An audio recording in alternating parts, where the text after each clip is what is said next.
ഇന്നത്തെ കാലഘട്ടത്തിൽ സർവ്വസാധാരണമായി നമ്മൾ ഉപയോഗിക്കുന്ന വാക്കോ അല്ലെങ്കിൽ കേൾക്കുന്ന വാക്കോ ആണ് ക്യാൻസർ. എന്നിരുന്നാലും കുട്ടികളുടെ ക്യാൻസറോ ബ്ലഡ് ഡിസോർഡേഴ്സിനെ കുറിച്ചോ നമ്മൾ അധികം ചർച്ച ചെയ്യപ്പെടാറില്ല.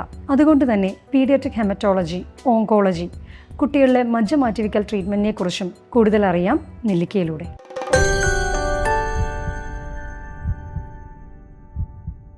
പൊതുവെ വലിയ ഡിസ്കഷനൊന്നും വരാത്തൊരു ടോപ്പിക്കാണ് പീഡിയാട്രിക് ഹെമറ്റോളജി എന്നുള്ളത്.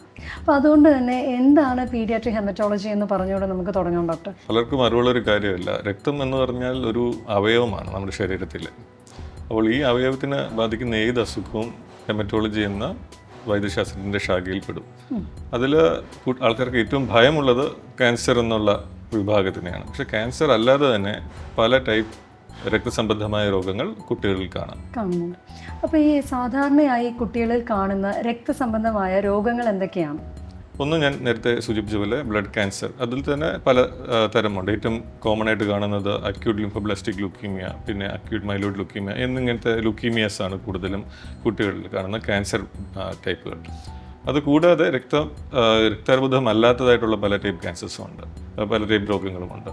അതായത് തലസീമിയ എന്ന് കഴിഞ്ഞാൽ ഹീമോഗ്ലോബിൻ സിന്തസിസിനെ എഫക്റ്റ് ചെയ്യുന്ന ഒരു തരം രോഗമാണ്. നമ്മുടെ നാട്ടിൽ കാണുന്ന മറ്റൊരു രോഗമാണ് അരിവാൾ രോഗം അല്ലെങ്കിൽ സിക്കിൾ സെൽ അനീമിയ.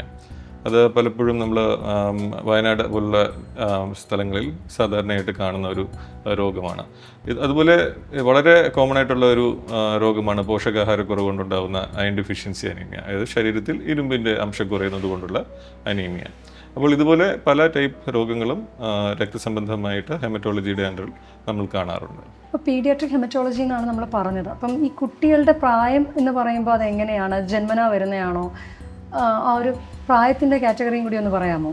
ഓങ്കോളജി എന്ന് പറയുമ്പോൾ കുട്ടികളുള്ള ഓങ്കോളജി രോഗങ്ങൾ, അതായത് ക്യാൻസർ രോഗങ്ങൾ എന്ന് പറയുമ്പോൾ ആക്ച്വലി ഗർഭാവസ്ഥയിൽ തന്നെ തുടങ്ങും. അതായത് നവജാത ശിശുവിൽ തന്നെ ക്യാൻസറുകൾ കാണാറുണ്ട്. വളരെ അപൂർവം. പാരമ്പര്യമായിട്ട് ബന്ധപ്പെടുത്തി പറയാം. പാരമ്പര്യമായിട്ട് വളരെ അപൂർവമാണ്. ഏതാണ്ട് ഒരു 10% വരെ വേണമെങ്കിൽ നമുക്ക് പറയാം പാരമ്പര്യമായിട്ടുള്ള. ഒരു പക്ഷേ അതിലും കുറവായിരിക്കാം. ചില രോഗങ്ങൾ കൂടുതലും പാരമ്പര്യമായിട്ട് കാണാറുണ്ട്. പക്ഷേ വലിയൊരു വിഭാഗം ക്യാൻസറും പാരമ്പര്യമായിട്ട് വരുന്നതല്ല. അപ്പോൾ ഇതിൻ്റെ രോഗം എന്ന് പറയുന്നത് നവജാത ശിശുവിൽ കാണാം, അത് ഗർഭാവസ്ഥയിൽ തുടങ്ങുന്നതായിരിക്കാം. ചെറിയ കുട്ടികളിൽ കാണാം, കൗമാരപ്രായക്കാർ കാണാം. പീഡിയാട്രിക് ഹെമറ്റോളജി എന്ന വിഭാഗം ജന്മം തൊട്ട് ഏതാണ്ട് 18-21 വയസ്സ് വരെ ചില രാജ്യങ്ങളിൽ ഇൻക്ലൂഡ് ചെയ്തിട്ടുണ്ട്. അപ്പോൾ ഈ മുതിർന്നവരിൽ നിന്നും ഈ കുട്ടികളുടെ ക്യാൻസർ അല്ലെങ്കിൽ ബ്ലഡ് ഡിസോർഡേഴ്സ് എങ്ങനെയാണ് വ്യത്യസ്തപ്പെട്ടിരിക്കുന്നത്? ലക്ഷണങ്ങളൊക്കെ ഒരുപോലെ ആയിരിക്കുമോ? നമ്മൾ ഇതിൽ 2 കാര്യങ്ങളുണ്ട്. ഒന്നാമത്തെ ചോദ്യം എന്ന് വെച്ച് കഴിഞ്ഞാൽ ഏത് രീതിയിലാണ് വ്യത്യാസം കാണുന്നതെന്നുള്ളത്. ദ ടൈപ്പ് ഓഫ് ക്യാൻസർ, എന്ത് ടൈപ്പ് ക്യാൻസറാണ് കുട്ടികൾ കാണുന്നത് എന്നുള്ളത് തന്നെയാണ് ഏറ്റവും വലിയ വ്യത്യാസം. ഏറ്റവും മുതിർന്നവരെ സംബന്ധിച്ച് നോക്കുമ്പോൾ ശ്വാസകോശ സംബന്ധമായിട്ടുള്ള രോഗങ്ങളാവാം, ഹെഡ് ആൻഡ് നെക്ക് ക്യാൻസേഴ്സ് ആകാം, സ്ഥാനാർബുദമാകാം. ഇതൊക്കെയാണ് മുതിർന്നവരിൽ കാണുന്നത്. എന്നാൽ ഇത്തരം രോഗങ്ങളൊക്കെ കുട്ടികളിൽ വളരെ വളരെ അപൂർവമാണ്, കാണുന്നില്ലെന്ന് തന്നെ പറയാം. കുട്ടികളിൽ കാണുന്ന ക്യാൻസേഴ്സ് എന്ന് പറയുന്നത് പ്രധാനമായിട്ടും ലുക്കീമിയാസ് എന്നുള്ളൊരു ഗ്രൂപ്പിലാണ് വരുന്നത്, അതായത് രക്താർബുദം സംബന്ധമായിട്ട് രോഗങ്ങൾ. പിന്നെയുള്ളത് ബ്രെയിൻ ട്യൂമേഴ്സ്, പല ഇനം ബ്രെയിൻ ട്യൂമർ. ഒരു ഗ്രൂപ്പായിട്ട് എടുക്കുകയാണെങ്കിൽ പിന്നീട് ബ്രെയിൻ ട്യൂമേഴ്സ് വളരെ കോമൺ ആണ്. പിന്നെ അഡ്രീനൽ ഗ്രന്ഥികളിൽ തുടങ്ങുന്ന രോഗമുണ്ട്, ന്യൂറോബ്ലാസ്റ്റോമ എന്ന് പറയുന്ന രോഗം, അതും വളരെ കോമൺ ആണ്. കിഡ്നികളിലുള്ള വിംസ് ട്യൂമർ, അത് ഒരു സാധാരണ കൊച്ചുകുട്ടികളിൽ കാണുന്ന ക്യാൻസറിൽ പെടുത്താം. അസ്ഥിയിലുള്ള കൗമാരപ്രായക്കാരിൽ നോക്കുകയാണെങ്കിൽ അസ്ഥികളിലെ ക്യാൻസർ, ഓസ്റ്റിയോസാർക്കോമ, ഇവിംഗ് സാർക്കോമ, അതുപോലെ തന്നെ ജേം സെൽ ട്യൂമേഴ്സ്, ഇതെല്ലാം കൗമാരപ്രായക്കാർക്കാണ്. അപ്പോൾ കുട്ടികളിൽ തന്നെ പല പ്രായത്തിൽ പല ടൈപ്പ് ക്യാൻസറുകളാണ് സാധാരണയായി കാണുന്നത്. അപ്പോൾ പലതും തിരിച്ച് നോക്കി നമ്മൾ അഡൾട്ട്സുമായിട്ട് കമ്പയർ ചെയ്യുകയാണെങ്കിൽ, മുതിർന്നവരുമായിട്ട് കമ്പയർ ചെയ്യുകയാണെങ്കിൽ ഇതൊന്നും തന്നെ മുതിർന്നവരിൽ അത്ര കോമൺ ആയിട്ട് കാണത്തുമില്ല. അതാണ് ഏറ്റവും വലിയ വ്യത്യാസം എന്ന് പറയാൻ പറ്റുന്നത്. കുട്ടികളിലെ ക്യാൻസറിലെ സിംറ്റംസ് എന്ന് പറഞ്ഞ് തുടങ്ങുകയാണെങ്കിൽ, അത് ക്യാൻസർ എന്നാൽ ഒരു മിമിക്രി ആർട്ടിസ്റ്റിനെ പോലെ എന്ന് വേണം പറയാം. കുട്ടികളിൽ മറ്റു രോഗങ്ങൾ കൊണ്ടുണ്ടാകുന്ന എന്തുതരം സിംറ്റവും, അതായത് പനി, ശരീരവേദന, ശരീരത്തിലെവിടെയെങ്കിലും മുഴകൾ വരിക, ഇതൊക്കെ ക്യാൻസറിൻ്റെ സിംറ്റമാകാം. പക്ഷെ നമ്മൾ ഓർത്തിരിക്കേണ്ടത് ക്യാൻസർ എന്ന് പറഞ്ഞാൽ കുട്ടികൾ വളരെ വളരെ അപൂർവമായിട്ടുള്ള ഒരു രോഗമാണ്. അതുകൊണ്ട് കുട്ടിക്ക് പനി വന്നു അല്ലെങ്കിൽ ശരീരവേദന ഉണ്ടായെന്ന് വെച്ച് കഴിഞ്ഞാൽ ആദ്യം നമ്മൾ ചിന്തിക്കുന്നത് ക്യാൻസറിനെ കുറിച്ചല്ല. പക്ഷേ വിട്ടുമാറാതെയായിട്ടുള്ള ഈ സിംറ്റംസ് ഉണ്ടാകുമ്പോൾ, അത് സാധാരണ മെഡിസിൻസിൽ കൺട്രോൾ ആവാതെ വരുമ്പോൾ നമ്മൾ പ്രത്യേകം ശ്രദ്ധിക്കണം. പിന്നെ ചില സിംറ്റംസ് ഉണ്ട്, അത് കാണുമ്പോൾ നമ്മൾ ഡേഞ്ചർ സൈൻസ് എന്ന് പറയും. അങ്ങനെയുള്ള ഡേഞ്ചർ സൈൻസ് ഉള്ള സിംറ്റംസ് വരികയാണെങ്കിൽ നമ്മളെപ്പോഴും ക്യാൻസറിനെ കുറിച്ച് ആദ്യം ചിന്തിക്കുകയും ചെയ്യും. അല്ല, നമ്മൾ എപ്പോഴാണ് ഈ കുട്ടികളെ ഡോക്ടറെ കാണിക്കുക അല്ലെങ്കിൽ ഇത്രയും സീരിയസ് ആയിട്ട് എടുക്കേണ്ട ഒരു സാഹചര്യം വരുന്നത് എപ്പോഴായിരിക്കും? അത് ഈ പറഞ്ഞ മാതിരി ഇങ്ങനത്തെ രോഗം ആരും ക്യാൻസർ ആണെന്ന് കരുതി പോകാറില്ല, മനസ്സിലായില്ലേ? ഇപ്പം ചില ഉദാഹരണങ്ങൾ വരും. നമ്മൾ ആദ്യം തന്നെ ക്യാൻസർ സംശയിക്കുന്ന ചില വയറിലുള്ള മുഴകൾ പെട്ടെന്ന്, അല്ലെങ്കിൽ വളരെ വേഗത്തിൽ വളരുന്ന കഴല വീക്കം കൊണ്ട്. സാധാരണ കഴല വീക്കം കുട്ടികൾ കാണുന്നതാണ്, പല ഇൻഫെക്ഷൻസ് കൊണ്ടുണ്ട്. പക്ഷെ വളരെ പെട്ടെന്ന് തന്നെ വളരുകയാണ്, ദിവസങ്ങൾ കൊണ്ട് അതിൻ്റെ സൈസ് കൂടുകയാണ്. പിന്നെ ചില കുട്ടികളിൽ കണ്ണിനുള്ളിൽ ക്യാൻസർ വരാം, റെറ്റിനോബ്ലാസ്റ്റോമ എന്ന് പറയും. അതിൽ നമ്മൾ നോക്കുമ്പോൾ കണ്ണിലൊരു വെള്ള പാട് മാത്രമായിരിക്കും കാണുന്നത്. അത് കണ്ടാൽ തന്നെ നമുക്കറിയാം ഇത് ക്യാൻസറിൻ്റെ ലക്ഷണമാണെന്നുള്ളത്. അതുപോലെ കുട്ടികളിലെ ബ്രെയിൻ ട്യൂമേഴ്സിൻ്റെ ഇത് കുട്ടിക്ക് പെട്ടെന്ന് നടക്കാൻ ബുദ്ധിമുട്ടുണ്ടാകുക, ഫിറ്റ്സ് വരെ, ഇങ്ങനെയുള്ള സാഹചര്യങ്ങൾ വരുമ്പോഴും നമ്മൾ ചിലപ്പോൾ ക്യാൻസർ ആണോ എന്നുള്ളൊരു സംശയം നമുക്ക് ഒരു മുൻതൂക്കം കിട്ടും അതിനുള്ള. അല്ലെങ്കിൽ നമ്മൾ ഈ പറഞ്ഞ മാതിരിയുള്ള സിംറ്റംസിനെ കുറിച്ച് നമ്മളിങ്ങനെ ചികിത്സിച്ചുകൊണ്ടിരിക്കുമ്പോഴായിരിക്കും പലപ്പോഴും ഡോക്ടർക്ക് സംശയം തോന്നി ഇത് ക്യാൻസർ ആണോ. അതിന് വേണ്ടിയുള്ള ടെസ്റ്റുകൾ ചെയ്യുമ്പോഴാണ് ക്യാൻസർ നിർണ്ണയം ചെയ്യപ്പെടുന്നത്. അപ്പോൾ ഈ ക്യാൻസർ നിർണ്ണയിക്കാനുള്ള ടെസ്റ്റുകൾ എന്തൊക്കെയാണെന്ന് കൂടി ഒന്ന് പറയാമോ? ക്യാൻസർ നിർണ്ണയിക്കാനുള്ള ടെസ്റ്റുകൾ എന്ന് പറഞ്ഞാൽ ഒരു ടെസ്റ്റല്ല, എന്ത് സിംറ്റമായിട്ടാണ് കുട്ടി വരുന്നത്, കുട്ടീനെ പരിശോധിക്കുമ്പോൾ ഡോക്ടർക്ക് എന്തൊക്കെയാണ് സംശയങ്ങൾ തോന്നുന്നത് എന്ന് ആശ്രയിച്ചിരിക്കും നമ്മൾ ചെയ്യുന്ന ടെസ്റ്റുകൾ. ഇതിൽ ബ്ലഡ് ടെസ്റ്റ് ഉണ്ട്. ഇപ്പോൾ രക്താർബുദമാണെങ്കിൽ നമുക്ക് ബ്ലഡ് പരിശോധനയിലൂടെ തന്നെ നമുക്ക് മനസ്സിലാകാം. അതോടൊപ്പം തന്നെ ചില ട്യൂമർ മാർക്കേഴ്സ് ഉണ്ട്. ചില രോഗങ്ങൾ, ജെർമിനോമ അങ്ങനെയുള്ള രോഗങ്ങളിലുണ്ടാകുന്ന, ജെംസിൽ ട്യൂമേഴ്സ് എന്ന് പറയുന്ന രോഗങ്ങളിലുണ്ടാകുന്ന ചില ട്യൂമർ മാർക്കേഴ്സ് ഉണ്ട്. ഇതൊക്കെ ബ്ലഡിൽ നിന്ന് നമുക്ക് രോഗനിർണയം നടത്താവുന്ന സാഹചര്യങ്ങളാണ്. പിന്നീട് സ്കാനുകൾ, എക്സ്റേസ്, ഇതെല്ലാം ഉപയോഗിച്ച് ശരീരത്തിലുള്ള പല മുഴകളെ നമുക്ക് കാര്യമായിട്ട് പഠനം നടത്താൻ കഴിയും. അതിൽ നിന്ന് നമുക്ക് പല ക്ലൂസ് നമുക്ക് ആ രോഗത്തെക്കുറിച്ച് ലഭിക്കും. പക്ഷേ രോഗം വളരെ കൃത്യമായിട്ട് നിർണ്ണയിക്കണമെങ്കിൽ നമുക്ക് ബയോപ്സി ടെസ്റ്റ് കൂടിയേ തീരൂ. രക്താർബുദത്തിലാണെങ്കിൽ നമ്മൾ ബ്ലഡ് ടെസ്റ്റും മജ്ജയുടെ ടെസ്റ്റുമാണ് ചെയ്യുന്നത്. അതേസമയം മുഴകളാണെങ്കിൽ ആ മുഴയിൽ നിന്നൊരു ബയോപ്സി നമുക്ക് എടുക്കേണ്ടി വരും.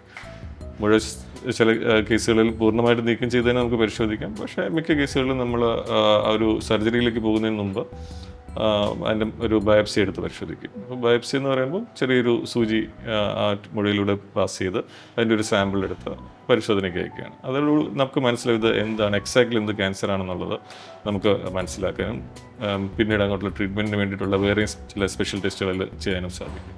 ഇപ്പോൾ ഡോക്ടർ മുഴ എടുത്ത് കളയുമെന്ന് ഇപ്പോൾ പറഞ്ഞായിരുന്നു. ഈ മുഴകൾ വീണ്ടും വരാനുള്ള സാധ്യത എത്രത്തോളമാണ്? അതും എവിടെയാണ് ഈ മുഴ, എന്താണ് ഈ മുഴ എന്നതിൽ ആശ്രയിച്ചിട്ടാണ് അതിരിക്കുന്നത്. അല്ലാതെ ഒരു മുഴ ശരീരത്തിൽ നിന്ന് മാറ്റിയിരുന്നത് കൊണ്ട് മാത്രം ഒരിക്കലും ഒരു ക്യാൻസറിൻ്റെ ചികിത്സയാവുന്നില്ല. പ്രത്യേകിച്ചും കുട്ടികളിലെ ക്യാൻസറില്ല. കുട്ടികളിലെ ക്യാൻസർ നോക്കുകയാണെങ്കിൽ ഒരു 10-15% താഴെ കുട്ടികളെ ഉള്ളൂ നമ്മുടെ നാട്ടിൽ. രോഗനിർണയത്തിൻ്റെ സമയമാകുമ്പോഴത്തേക്ക് മുഴ മാറ്റിയത് കൊണ്ട് മാത്രം പല കേസുകളും വളരെ അഡ്വാൻസ്ഡ് ആയിട്ടാണ് നമ്മുടെ നാട്ടിൽ വരുന്നത്. അതൊരു കാര്യം. പിന്നെ മിക്ക ക്യാൻസറുകൾക്കും കുട്ടികളുടെ ക്യാൻസറിൽ മുഴ നീക്കം ചെയ്യുന്നതിന് മുമ്പ് തന്നെ മറ്റു ചികിത്സകൾ നൽകേണ്ട ആവശ്യം വരാറുണ്ട്. അത് കഴിഞ്ഞ് ആണ് ആക്ച്വലി നമ്മൾ സർജറിയിലേക്ക് കടക്കുന്നത്. അപ്പോൾ ചികിത്സ എന്നുള്ളത് നമ്മൾ ഇന്നത്തെ കാലത്ത് കൊടുക്കുന്ന ചികിത്സ മൾട്ടി മൊഡാലിറ്റി ട്രീറ്റ്മെൻറ്റ് എന്നാണ് പറയുന്നത്. അത് ഒരു മുഴ നീക്കം മാത്രമല്ല അതിൽ വരുന്നത്. ഇപ്പോൾ കുട്ടികൾക്കാണെങ്കിൽ എന്തൊക്കെ ട്രീറ്റ്മെൻ്റ് ആണ് ക്യാൻസറിന് വേണ്ടി കൊടുക്കുന്നതെന്നൊന്ന് പറയാമോ? മൾട്ടി മൊഡാലിറ്റി ട്രീറ്റ്മെൻറ്റ് ക്യാൻസറിൽ കൊടുക്കുമെന്ന് പറയുമ്പോൾ അതിൽ പ്രധാനമായിട്ടും നമുക്ക് 3 ചികിത്സാ രീതികളാണ് നമ്മൾ അവലംബിക്കുന്നത്. ഒന്ന് എന്ന് പറയുന്നത് കീമോതെറാപ്പി ചികിത്സ. കീമോതെറാപ്പി ചികിത്സ എന്ന് വെച്ച് കഴിഞ്ഞാൽ മരുന്ന് കൊടുത്തുള്ള ചികിത്സ. അത് കഴിക്കുന്ന മരുന്നുകളാകാം, ഇഞ്ചെക്ഷൻസ് ആകാം. ഇതിനെയാണ് കീമോതെറാപ്പി എന്നുകൊണ്ട് നമ്മൾ ഉദ്ദേശിക്കുന്നത്. രണ്ടാമത്തത് സർജറി, അതായത് ശരീരത്തിൽ എവിടെയെങ്കിലും മുഴകളുണ്ടെങ്കിൽ ആ മുഴകൾ പൂർണ്ണമായിട്ടും നീക്കം ചെയ്യുന്നതിനെയാണ് നമ്മൾ സർജറി കൊണ്ട് ഉദ്ദേശിക്കുന്നത്. മൂന്നാമത്തത് റേഡിയേഷൻ ചികിത്സ.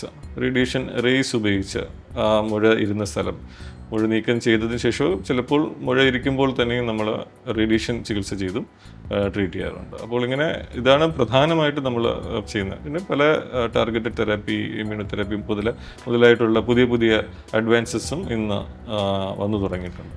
ഈ പറഞ്ഞ ട്രീറ്റ്മെൻ്റ് എല്ലാം പെയിൻഫുൾ ആയിട്ടുള്ളതല്ലേ? കുട്ടികൾ ഇതുമായിട്ട് സഹകരിച്ച് പോകുന്നതാണ്. സോ ഇതിൽ നമ്മൾ ആലോചിക്കുകയാണെങ്കിൽ ക്യാൻസറിൻ്റെ കീമോതെറാപ്പി എന്നതുകൊണ്ട് കുട്ടിക്ക് വേദന ഉണ്ടാകുന്നില്ല. കീമോതെറാപ്പി ഏത് മരുന്നും ഇഞ്ചക്ഷനും പോലെയുള്ളൂ. പക്ഷേ സൈഡ് എഫക്ട്സ് അത് പലപ്പോഴും ബുദ്ധിമുട്ടുണ്ടാക്കാവുന്ന തന്നെയാണ്. ക്യാൻസർ എന്നുള്ളൊരു രോഗം ഫൈറ്റ് ചെയ്യാനായിട്ട് നിർഭാഗ്യവശാൽ ഇന്ന് നമ്മുടെ കയ്യിലുള്ള പ്രധാനപ്പെട്ട ആയുധം എന്ന് വെച്ച് കഴിഞ്ഞാൽ വർഷങ്ങളായിട്ട്, അതായത് ദശകങ്ങളായിട്ട് നമ്മൾ ഉപയോഗിച്ച് വരുന്ന കീമോതെറാപ്പി മരുന്നുകളാണ്.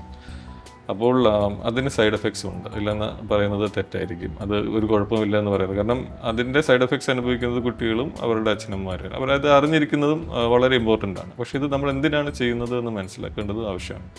കാരണം വളരെ എഫക്റ്റീവാണ് അതെല്ലാം. ഇത് ആ എഫിക്കസി ഉള്ളത് കൊണ്ട് തന്നെയാണ് ഇത്രയും സൈഡ് എഫക്ട്സ് ഉണ്ടെങ്കിൽ കൂടി നമുക്ക് ഇത് ഉപയോഗിക്കേണ്ടി വരുന്നത്. രണ്ടാമത്തെ കാര്യം എന്ന് പറയുന്നത്, കുട്ടികൾ മുതിർന്നവരെ ആക്ച്വലി അപേക്ഷിച്ച് നോക്കുകയാണെങ്കിൽ കുട്ടികളിലാണ് ഇതൊക്കെ ടോളറേറ്റ് ചെയ്യാനുള്ള ക്ഷമത കൂടുതൽ. അതായത് കുട്ടികൾക്ക് കൊടുക്കുന്ന പല മരുന്നുകളിലും അതേ ഡോസിൽ നമ്മൾ മുതിർന്നവർക്ക് കൊടുക്കുകയാണെങ്കിൽ അവരത് ടോളറേറ്റ് ചെയ്തെന്ന് വരുന്നില്ല. കാരണം എന്ന് വെച്ച് കഴിഞ്ഞാൽ കുട്ടികളുടെ അവയവങ്ങൾ വളരെ യങ് ആണ്. അവർക്ക് റീജനറേറ്റ് ചെയ്യാനുള്ള കപ്പാസിറ്റി, ഒരു ഡാമേജ് ഉണ്ടായിക്കഴിഞ്ഞാൽ അത് റീജനറേറ്റ് ചെയ്യാനുള്ള കപ്പാസിറ്റി വളരെ കൂടുതലാണ്. അതുകൊണ്ടാണ് കുട്ടികൾക്ക് ഇത് ഇത്രയും സൈഡ് എഫക്ട്സ് ഉണ്ടെന്ന് നമ്മൾ പറയുമ്പോഴും നമ്മൾ ഈ മുന്നോട്ട് പോകുന്നത്, ഈ ചികിത്സയുടെ മുന്നോട്ട് പോകുന്നത്. കുട്ടികളെന്ന് പറയുമ്പോൾ ഓടിച്ചാടി കളിച്ച് നടക്കേണ്ട ഒരു പ്രായമാണ്. അപ്പോൾ ആ ഒരു സമയത്ത് ട്രീറ്റ്മെൻറ്റുമായിട്ടൊക്കെ പോകുമ്പോഴത്തേക്കും മാനസികമായി തളരാനുള്ള സാധ്യത നമുക്ക് അവിടെ തള്ളിക്കളയാൻ പറ്റില്ല. ഒരുപാട് ക്ലാസ് മിസ്സാവാം. അപ്പോൾ അങ്ങനെയുള്ള കുട്ടികളെ നമുക്ക് എങ്ങനെ മാനസികമായിട്ടൊരു പിന്തുണ കൊടുക്കാം? ക്യാൻസർ ചികിത്സ ഇന്നത്തെ കാലത്ത് മരുന്ന് കൊണ്ടോ അല്ലെങ്കിൽ സർജറി കൊണ്ടോ മാത്രം ചെയ്യേണ്ട ഒരു കാര്യമല്ല. പ്രത്യേകിച്ചും കുട്ടികളുടെ ക്യാൻസറിൽ ചികിത്സ ഒരു ദിവസം 2 ദിവസം കൊണ്ട് കഴിയുന്നതുമല്ല. മാസങ്ങളോളം അല്ലെങ്കിൽ ചിലപ്പോൾ വർഷങ്ങളോളം ചികിത്സ വേണ്ട ക്യാൻസർ രോഗങ്ങളുണ്ട്. അതുകൊണ്ട് തന്നെ നമുക്ക് ഈ പറഞ്ഞതുമാതിരി കുട്ടികളെ മാത്രമല്ല കുട്ടികളുടെ ഫാമിലിനെയും നമ്മൾ സപ്പോർട്ട് ചെയ്യേണ്ടത് വളരെ ആവശ്യമാണ്. ഉദാഹരണത്തിന് നമ്മുടെ സെൻട്രൽ നോക്കുകയാണെങ്കിൽ കുട്ടികൾക്ക് സ്കൂൾ വിദ്യാഭ്യാസം മിസ് ചെയ്യപ്പെടുന്നു, അവരുടെ റുട്ടീൻ ലൈഫ് മിസ് ചെയ്യപ്പെടുന്നു. അപ്പോൾ അവരെ സപ്പോർട്ട് ചെയ്യാനായിട്ട് നമുക്ക് എഡ്യൂക്കേറ്റേഴ്സ് ഉണ്ട്. അവരുടെ ടീച്ചേഴ്സാണ്, ഒരു ക്വാളിഫൈഡ് ടീച്ചേഴ്സാണ്. അവർ വരുന്നു, അവർ നമ്മുടെ കുട്ടികളെ വാർഡിൽ വന്ന് കാണുന്നു. നമുക്ക് പ്ലേ റൂമുണ്ട് കുട്ടികൾക്ക് കളിക്കുവാനായിട്ട്. അവിടെ ഇരുന്ന് അവർ കളിക്കുന്നു, പഠിക്കുന്നു, പാട്ട് പാടുന്നു. ഇതെല്ലാം ഇതിനോടൊപ്പം തന്നെ അവർ ചെയ്യുന്നുണ്ട്. അപ്പോൾ ഇങ്ങനെയുള്ള കുട്ടികൾക്ക് റെഗുലർ സ്കൂൾ ലൈഫ് സാധ്യമല്ല എന്നാണോ? ചികിത്സയുടെ ഏത് ഘട്ടത്തിൽ എന്നുള്ള ആശ്രയിച്ചിരിക്കും. ചികിത്സയ്ക്ക് പലപ്പോഴും ഒരു ഇൻറ്റൻസ് ഫേസ് ഉണ്ടായിരിക്കും. ആ ഇൻറ്റൻസ് ഫേസിൽ സൈഡ് എഫക്ട്സും കൂടുതലുണ്ടാകാൻ സാധ്യതയുണ്ട്. അപ്പോൾ അങ്ങനെയുള്ള ഒരു സാഹചര്യത്തിൽ നമ്മൾ കുട്ടികളെ സ്കൂളിൽ അയക്കാൻ പ്രിഫർ ചെയ്യുന്നില്ല. പക്ഷേ അതിന് ശേഷമുള്ള കാഠിന്യം കുറഞ്ഞ ചികിത്സ നൽകുന്ന ഒരു ഫേസ് വരും. ആ സമയത്ത് കുട്ടികൾക്ക് സ്കൂളിലും പോകാം. ഒരുപാട് കുട്ടികൾ സ്കൂളിൽ പോയി തന്നെയാണ് ചികിത്സ തുടരുന്നത്. ചികിത്സയുടെ ഒപ്പം തന്നെയാണ് പഠിച്ചു പോകുന്നത്. അതെ അതെ അതെ. കുട്ടികളുടെ ക്യാൻസറുമായി ബന്ധപ്പെട്ട് നമ്മൾ ചോദിക്കുമ്പോൾ ഈ ജനിതകമായ എന്തെങ്കിലും റിലേഷൻ ഇതിനുണ്ടോ? ഇതൊരു മിക്ക പാരൻസും ചോദിക്കുന്നൊരു ചോദ്യമാണ്. അവരുടെ കുടുംബത്തിൽ ക്യാൻസർ ഇല്ലല്ലോ, എന്തുകൊണ്ട് കുട്ടിക്ക് ക്യാൻസർ വന്നു എന്നുള്ളത്.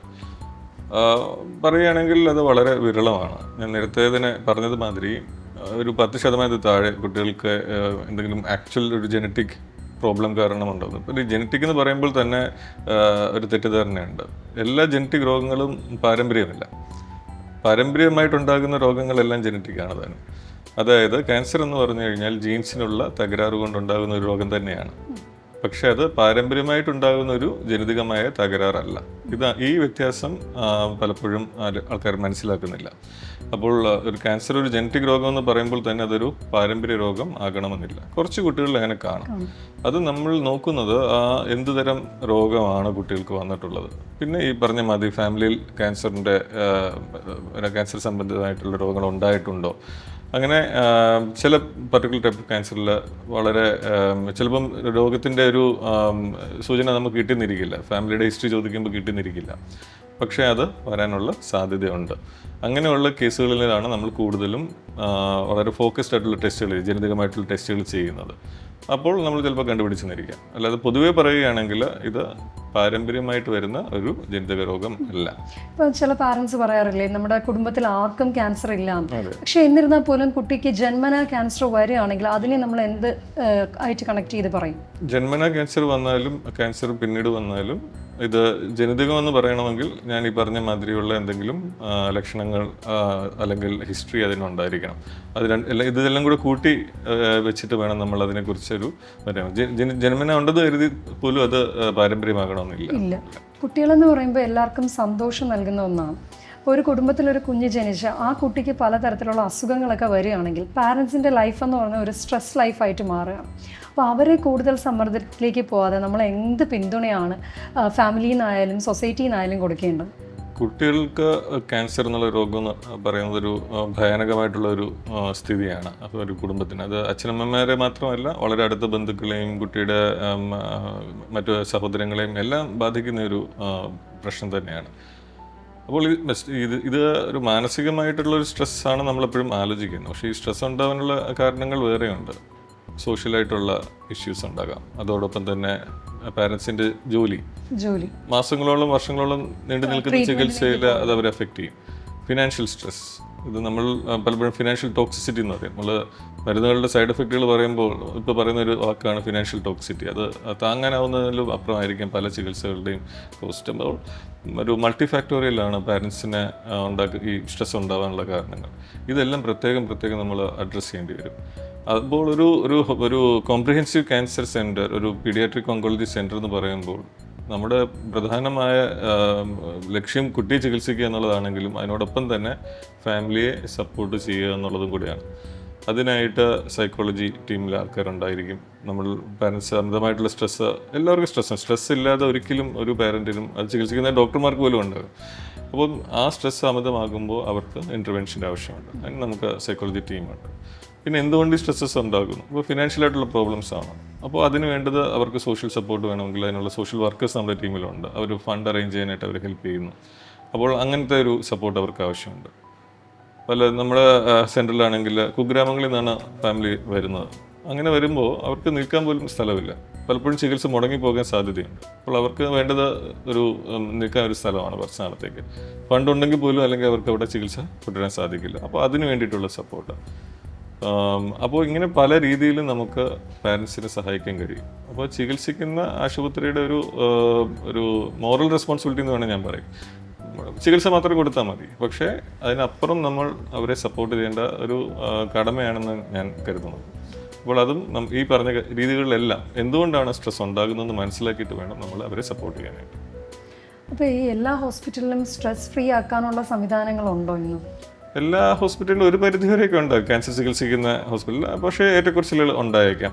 ഇപ്പം ഹൈ വോളിയം സെൻറ്റേഴ്സ്, അതായത് പല സ്ഥാപനങ്ങളിലും ഒരുപാട് രോഗികൾ വരുന്നുണ്ട്. ഇപ്പം ക്യാൻസർ ഗവൺമെൻറ് സെൻറ്റേഴ്സിൽ പ്രത്യേകിച്ച് നോക്കുകയാണെങ്കിൽ ഒരുപാട് പേഷ്യൻസ് വരും. അവരുടെ പ്രൈമറി ഉദ്ദേശം എന്ന് വെച്ച് കഴിഞ്ഞാൽ കുട്ടിയെ എത്രയും പെട്ടെന്ന് ഒരു മാരകമായ രോഗത്തിൽ നിന്ന് രക്ഷിക്കുക എന്നുള്ളതാണ്.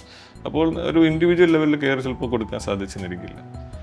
പിന്നെ അതുപോലെ തന്നെ മറ്റൊരു എക്സ്ട്രീം നോക്കുകയാണെങ്കിൽ വളരെ ചെറിയ സെൻറ്റർ, അപൂർവമായിട്ട് മാത്രം കുട്ടികളുടെ ക്യാൻസർ ഡീൽ ചെയ്യുന്ന സെൻറ്റേഴ്സ് ആണെങ്കിലും ചിലപ്പോൾ അത്ര ഒരു സംവിധാനം അവർ ഒരുക്കിയിട്ടുണ്ടാകില്ല. പ്രധാനമായിട്ടും അഡൾട്ട് ക്യാൻസേഴ്സ് ആയിരിക്കും അവർ ചികിത്സിക്കുന്നത്. അങ്ങനെയാണെങ്കിലും അങ്ങനെ ഒരു ബുദ്ധിമുട്ടുണ്ടാകും. ഡോക്ടർ, കുട്ടികളിൽ നമ്മൾ കൂടുതലായി കണ്ടുവരുന്നത് ബ്ലഡ് ക്യാൻസർ അല്ലെങ്കിൽ ലുക്കീമിയ. അപ്പോൾ അതിനെക്കുറിച്ചൊന്ന് കൂടുതലായി പറയാമോ? കുട്ടികളിലെ രക്താർബുദം അല്ലെങ്കിൽ ലുക്കീമിയ എന്ന് പറയുന്നത് പല ടൈപ്പുണ്ട്. അപ്പോൾ ചികിത്സാ രീതികളും മറ്റും രോഗനിർണയ രീതികളുമെല്ലാം ഏത് ടൈപ്പ് ലുക്കീമിയാണ് നമ്മൾ സസ്പെക്ട് ചെയ്യുന്നത് എന്നനുസരിച്ചിരിക്കും. ഏറ്റവും കോമൺ ആയിട്ട് കാണുന്നത് അക്യൂട്ട് ലിംഫോബ്ലാസ്റ്റിക് ലുക്കീമിയാണ്. പിന്നീട് കോമൺ ആയിട്ട് കാണുന്നത് അക്യൂട്ട് മൈലോയിഡ് ലുക്കീമിയ എന്നുള്ള രോഗമാണ്. അപ്പോൾ ഈ രോഗങ്ങളുടെ ചികിത്സ പ്രധാനമായിട്ടും കീമോതെറാപ്പി വഴിയാണ്. കീമോതെറാപ്പി ചികിത്സ വെച്ച് തന്നെയാണ് ഈ രോഗം കൺട്രോളിൽ കൊണ്ടുവരുന്നത്. പിന്നെ ചില കുട്ടികളിൽ ഈ രോഗം മാറാതെ വരുമ്പോഴും മറ്റുമൊക്കെ നമ്മൾ ബോൺ മാരോ ട്രാൻസ്പ്ലാന്റ് പോലുള്ള അഡ്വാൻസ്ഡ് ആയിട്ടുള്ള ചികിത്സാ രീതികളും ഇന്ന് നമ്മൾ ഉപയോഗിക്കാറുണ്ട്. കുട്ടികളിലും ഈ ബോൺ മാരോ ട്രാൻസ്പ്ലാന്റ് ചെയ്യുന്നുണ്ടോ? കുട്ടികളിലാണ് ബോൺ മാരോ ട്രാൻസ്പ്ലാന്റ് നമ്മൾ ആദ്യമായിട്ട് ചെയ്തു തുടങ്ങിയത്. ആദ്യത്തെ പേഷ്യൻ്റ് തന്നെ പറയുകയാണെങ്കിൽ സക്സസ്ഫുൾ ആയിട്ട് നമ്മൾ ചെയ്തിട്ടുള്ളത് കുട്ടികളിലാണ്. അപ്പോൾ അത് വർഷങ്ങളായിട്ടുള്ള ഒരു ടെക്നിക്കാണ് ബോൺ മാരോ ട്രാൻസ്പ്ലാന്റ്. ഇതുണ്ട്, ഇന്ത്യയിൽ തന്നെ തുടങ്ങിയിട്ട് 10-30 വർഷമായി. ഇന്നത് വളരെയധികം സെൻറ്റേഴ്സിൽ വളരെ സക്സസ്ഫുൾ ആയി ചെയ്യുന്ന ഒരു പ്രൊസീജിയറാണ് മജ്ജ മാറ്റിവെക്കൽ അല്ലെങ്കിൽ ബോൺ മാരോ ട്രാൻസ്പ്ലാന്റേഷൻ എന്ന് പറയുന്നത്. ഏതൊരു സാഹചര്യത്തിലാണ് ഈ കുട്ടികളിലെ ഈ മജ്ജ മാറ്റിവെക്കൽ ശസ്ത്രക്രിയ നമ്മൾ നടത്തേണ്ടി വരുന്നത്? ഈ മജ്ജ മാറ്റിവെക്കൽ എന്ന് പറയുമ്പോൾ കുട്ടികളിൽ ക്യാൻസറിലും ചെയ്യാം, ക്യാൻസർ അല്ലാത്ത രക്തസംബന്ധമായിട്ടുള്ള രോഗങ്ങളിലും നമുക്ക് ചെയ്യാം. ക്യാൻസറിൽ തന്നെ ചില പ്രത്യേക സാഹചര്യങ്ങൾ, എല്ലാ ബ്ലഡ് ക്യാൻസേഴ്സിനും മജ്ജ മാറ്റിവെക്കൽ ചെയ്യേണ്ട ആവശ്യമില്ല. പിന്നെ രക്താർബുദം അല്ലാത്ത കണ്ടീഷൻ നോക്കുകയാണെങ്കിൽ നമ്മൾ സാധാരണ കാണുന്നത് തലസീമിയ രോഗങ്ങൾക്കാണ് വളരെ കോമൺ ആയിട്ട് നമ്മൾ ചെയ്യുന്നത്. പിന്നെ മജ്ജ ഫെയിൽ ആവുന്ന ഒരു സാഹചര്യമുണ്ട്, അപ്ലാസ്റ്റിക് അനീമിയ എന്ന് പറയും, രക്തം പ്രൊഡ്യൂസ് ചെയ്യുന്നില്ല മജ്ജയിൽ നിന്ന്. അതിലും നമ്മൾ വളരെ കോമൺ ആയിട്ടും സക്സസ്ഫുൾ ആയിട്ടും ചെയ്യുന്നുണ്ട്. പിന്നെ കുട്ടികൾക്ക് കാണുന്ന ചില ഇമ്മ്യൂണോ ഡെഫിഷ്യൻസി, ജനിതകമായിട്ടുള്ള ഇമ്മ്യൂണോ ഡെഫിഷ്യൻസി രോഗങ്ങളുണ്ട്, അതിലും നമ്മൾ വളരെ കോമൺ ആയിട്ട് ചെയ്യുന്ന ഒരു പ്രക്രിയയാണ് മജ്ജ മാറ്റിവെക്കൽ എന്ന് പറയുന്നത്. ഇപ്പോൾ ഈ കുട്ടികൾക്ക് ഇത് ചെയ്യുമ്പോൾ മാനസികമായും ഒരു സമ്മർദ്ദം അനുഭവിക്കുന്നത് പാരൻസ് തന്നെയായിരിക്കും. കാര്യം ഒരു വലിയൊരു ശസ്ത്രക്രിയ തന്നെയല്ലേ ഇത്. അപ്പോൾ അവരെ പാരൻസിനെ എങ്ങനെ നമ്മൾ ഇതിലേക്ക് പ്രിപ്പയർ ചെയ്ത് കൊണ്ടുവരും, അതോടൊപ്പം തന്നെ കുട്ടികളെ നമ്മളിതിലേക്ക് പ്രിപ്പയർ ചെയ്യേണ്ടതായിട്ടുണ്ട്. ഇത് നമ്മൾ പറയുമ്പോൾ പാരൻസിന് ഒരുപാട് കടമ്പകൾ കിടക്കാനുണ്ട്. എനിക്ക് ഓർമ്മ വരുന്ന ഒരു 16 വയസ്സുള്ള ഒരു കൗമാരപ്രായക്കാരിയുടെ ഒരു സ്റ്റോറിയാണ്. രക്താർബുദത്തിന് വേണ്ടിയിട്ട് നമ്മുടെ സെൻട്രലല്ല മറ്റൊരു സെൻട്രൽ ചികിത്സ തേടി ഏതാണ്ട് 1.5 വർഷത്തോളം ചികിത്സ ചെയ്ത് രോഗം നല്ല കൺട്രോളിലായി, പാരൻസ് വളരെ ഹാപ്പിയായി. അങ്ങനെ ഇരിക്കെ വീണ്ടും സിംറ്റംസ് തുടങ്ങി, ബ്ലഡ് ടെസ്റ്റിൽ വീണ്ടും ക്യാൻസർ വന്നു. അങ്ങനെ രണ്ടാമതും ചികിത്സയെല്ലാം തുടങ്ങി. അങ്ങനെ ആ ചികിത്സയിലും തുടക്കത്തിൽ ഫലം കണ്ടെങ്കിൽ പിന്നീട് വീണ്ടും കുട്ടിക്ക് അത് റിലാപ്സ് വന്നു. രോഗം തിരിച്ചു വരുന്നതിന് നമ്മൾ റിലാപ്സ് എന്നാണ് പറയുന്നത്. അങ്ങനെ 2 തവണ റിലാപ്സ് വന്നപ്പോഴാണ് നമ്മുടെ സെൻറ്ററിലേക്ക് വരുന്നത്. അവർ കംപ്ലീറ്റ്ലി തകർന്ന ഒരു മാനസികാവസ്ഥയിലാണ് ആ പാരൻസ് നമ്മുടെ അടുത്ത് എത്തിയത്. അവർ മാനസികമായിട്ടും എല്ലാ പ്രതീക്ഷയും കൈവിട്ട്, സാമ്പത്തികമായിട്ടും ഞെരുക്കത്തിലായിരുന്നു. അവരൊരു മിഡിൽ ക്ലാസ് ഫാമിലി, ഏതാണ്ട് എല്ലാം നഷ്ടപ്പെട്ട ഒരു അവസ്ഥയിലാണ് നമ്മുടെ സെൻറ്ററിൽ എത്തിയത്. രോഗം ഈ 2 തവണ റിലാപ്സ് ചെയ്യുന്ന രോഗം എന്ന് പറയുന്നത് കുറച്ച് ബുദ്ധിമുട്ട് തന്നെയാണ്. പിന്നെ നമ്മുടെ സെൻട്രലിലെ ചികിത്സയിൽ അതിൻ്റെ ഫലമുണ്ടായി, റെമിഷനിൽ പോയി. റെമിഷൻ എന്ന് വെച്ച് കഴിഞ്ഞാൽ രോഗം കൺട്രോളിലാവുന്ന അവസ്ഥയാണ് നമ്മൾ റെമിഷൻ എന്ന് പറയുന്നത്.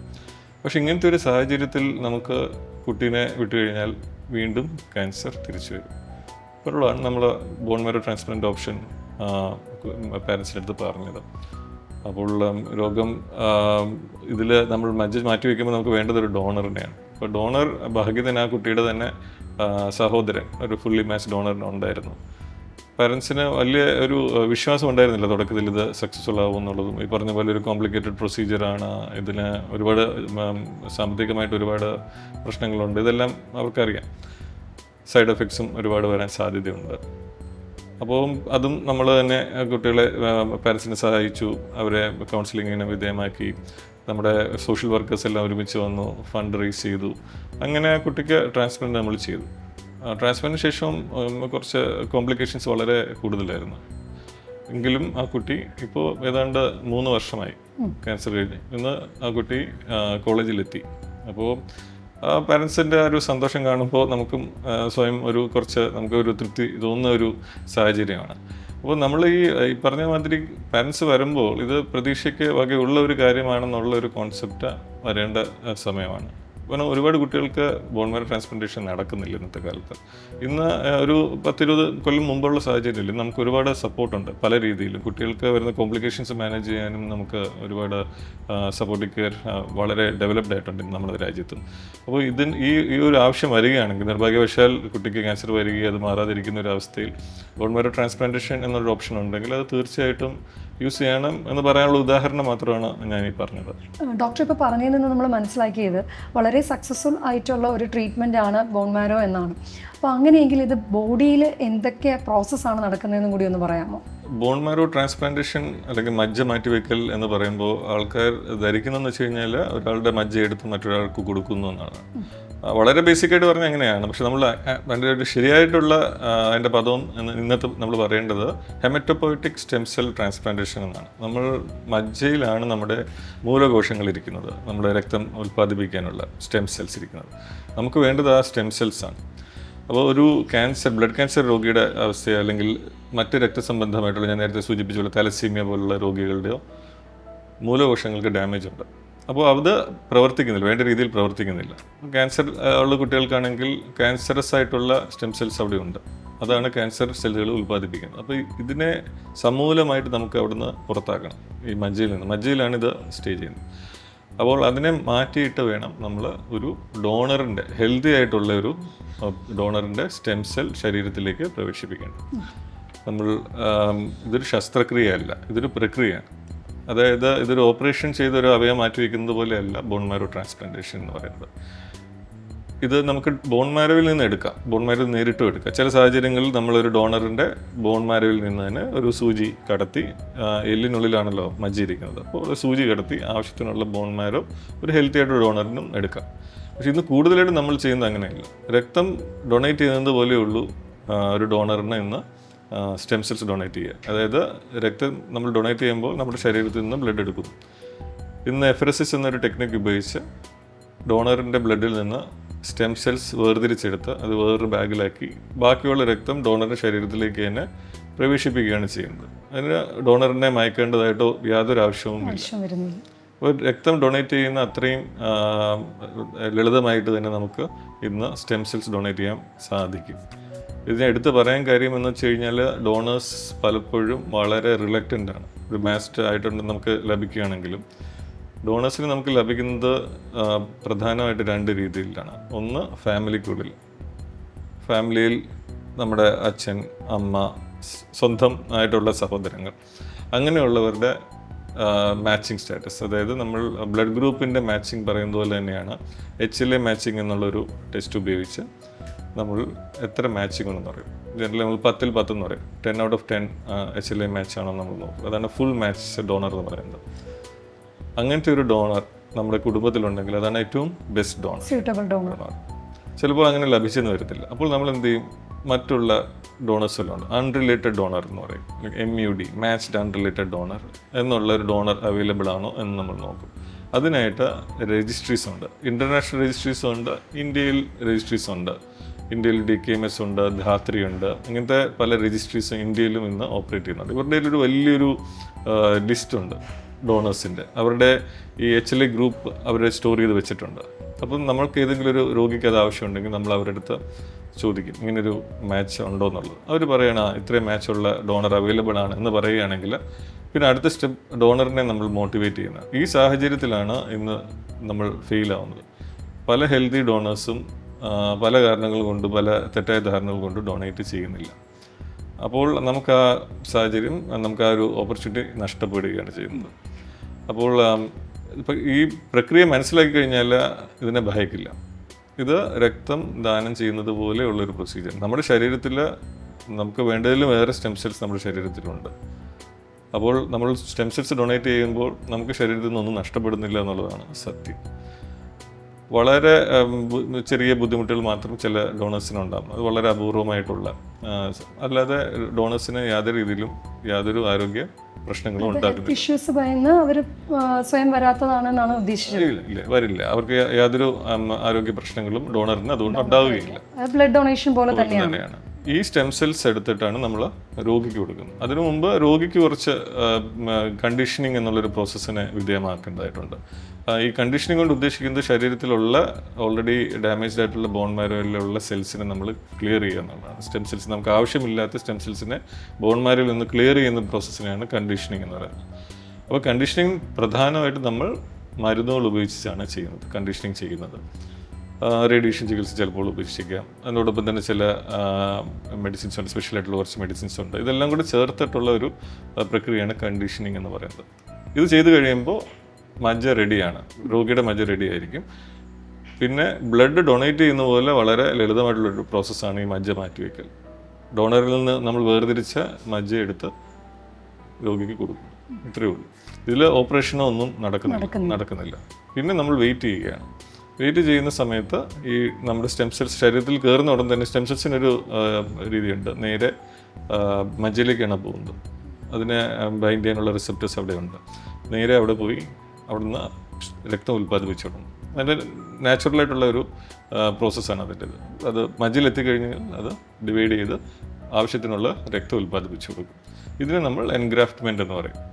അപ്പം ഏതാണ്ട് ഒരു 3-4 ആഴ്ച എടുക്കും ഈ പ്രോസസ്സ് നടക്കാൻ. ആ സമയത്ത് രോഗീനെ ഒരു സ്പെഷ്യലായിട്ടുള്ള റൂമിൽ രോഗി കിടത്തി വളരെ ക്ലീൻ ആയിട്ടുള്ള എൻവയോൺമെൻറ്റ്. കാരണം ആ സമയത്ത് രോഗിയുടെ രോഗപ്രതിരോധ ശേഷി ഓൾമോസ്റ്റ് 0 ആണ്, ഒന്നുമില്ല. ശരീരത്തിലെ രക്തത്തിൽ നിന്നാണല്ലോ നമുക്ക് ഇമ്മ്യൂണിറ്റി ലഭിക്കുന്നത്. അപ്പം അതില്ല. അപ്പോൾ രക്തം നൽകേണ്ടി വരും, ഇൻഫെക്ഷൻ വരാതെ നമ്മൾ സൂക്ഷിക്കേണ്ടി വരും. ഇൻഫെക്ഷൻ വന്നു കഴിഞ്ഞാൽ അത് ചികിത്സിക്കേണ്ടി വരും. ഈ പ്രോസസ്സെല്ലാം ആ സമയത്ത് നടക്കും. എൻഗ്രാഫ്റ്റ്മെൻറ്റ് കഴിഞ്ഞാൽ പിന്നെ ബ്ലഡ് നോർമൽ പ്രൊഡക്ഷനിലേക്ക് എത്തും. അപ്പോഴാണ് നമ്മളത് ട്രാൻസ്പ്ലാന്റ് സക്സസ്ഫുൾ ആയെന്ന് പറഞ്ഞത്.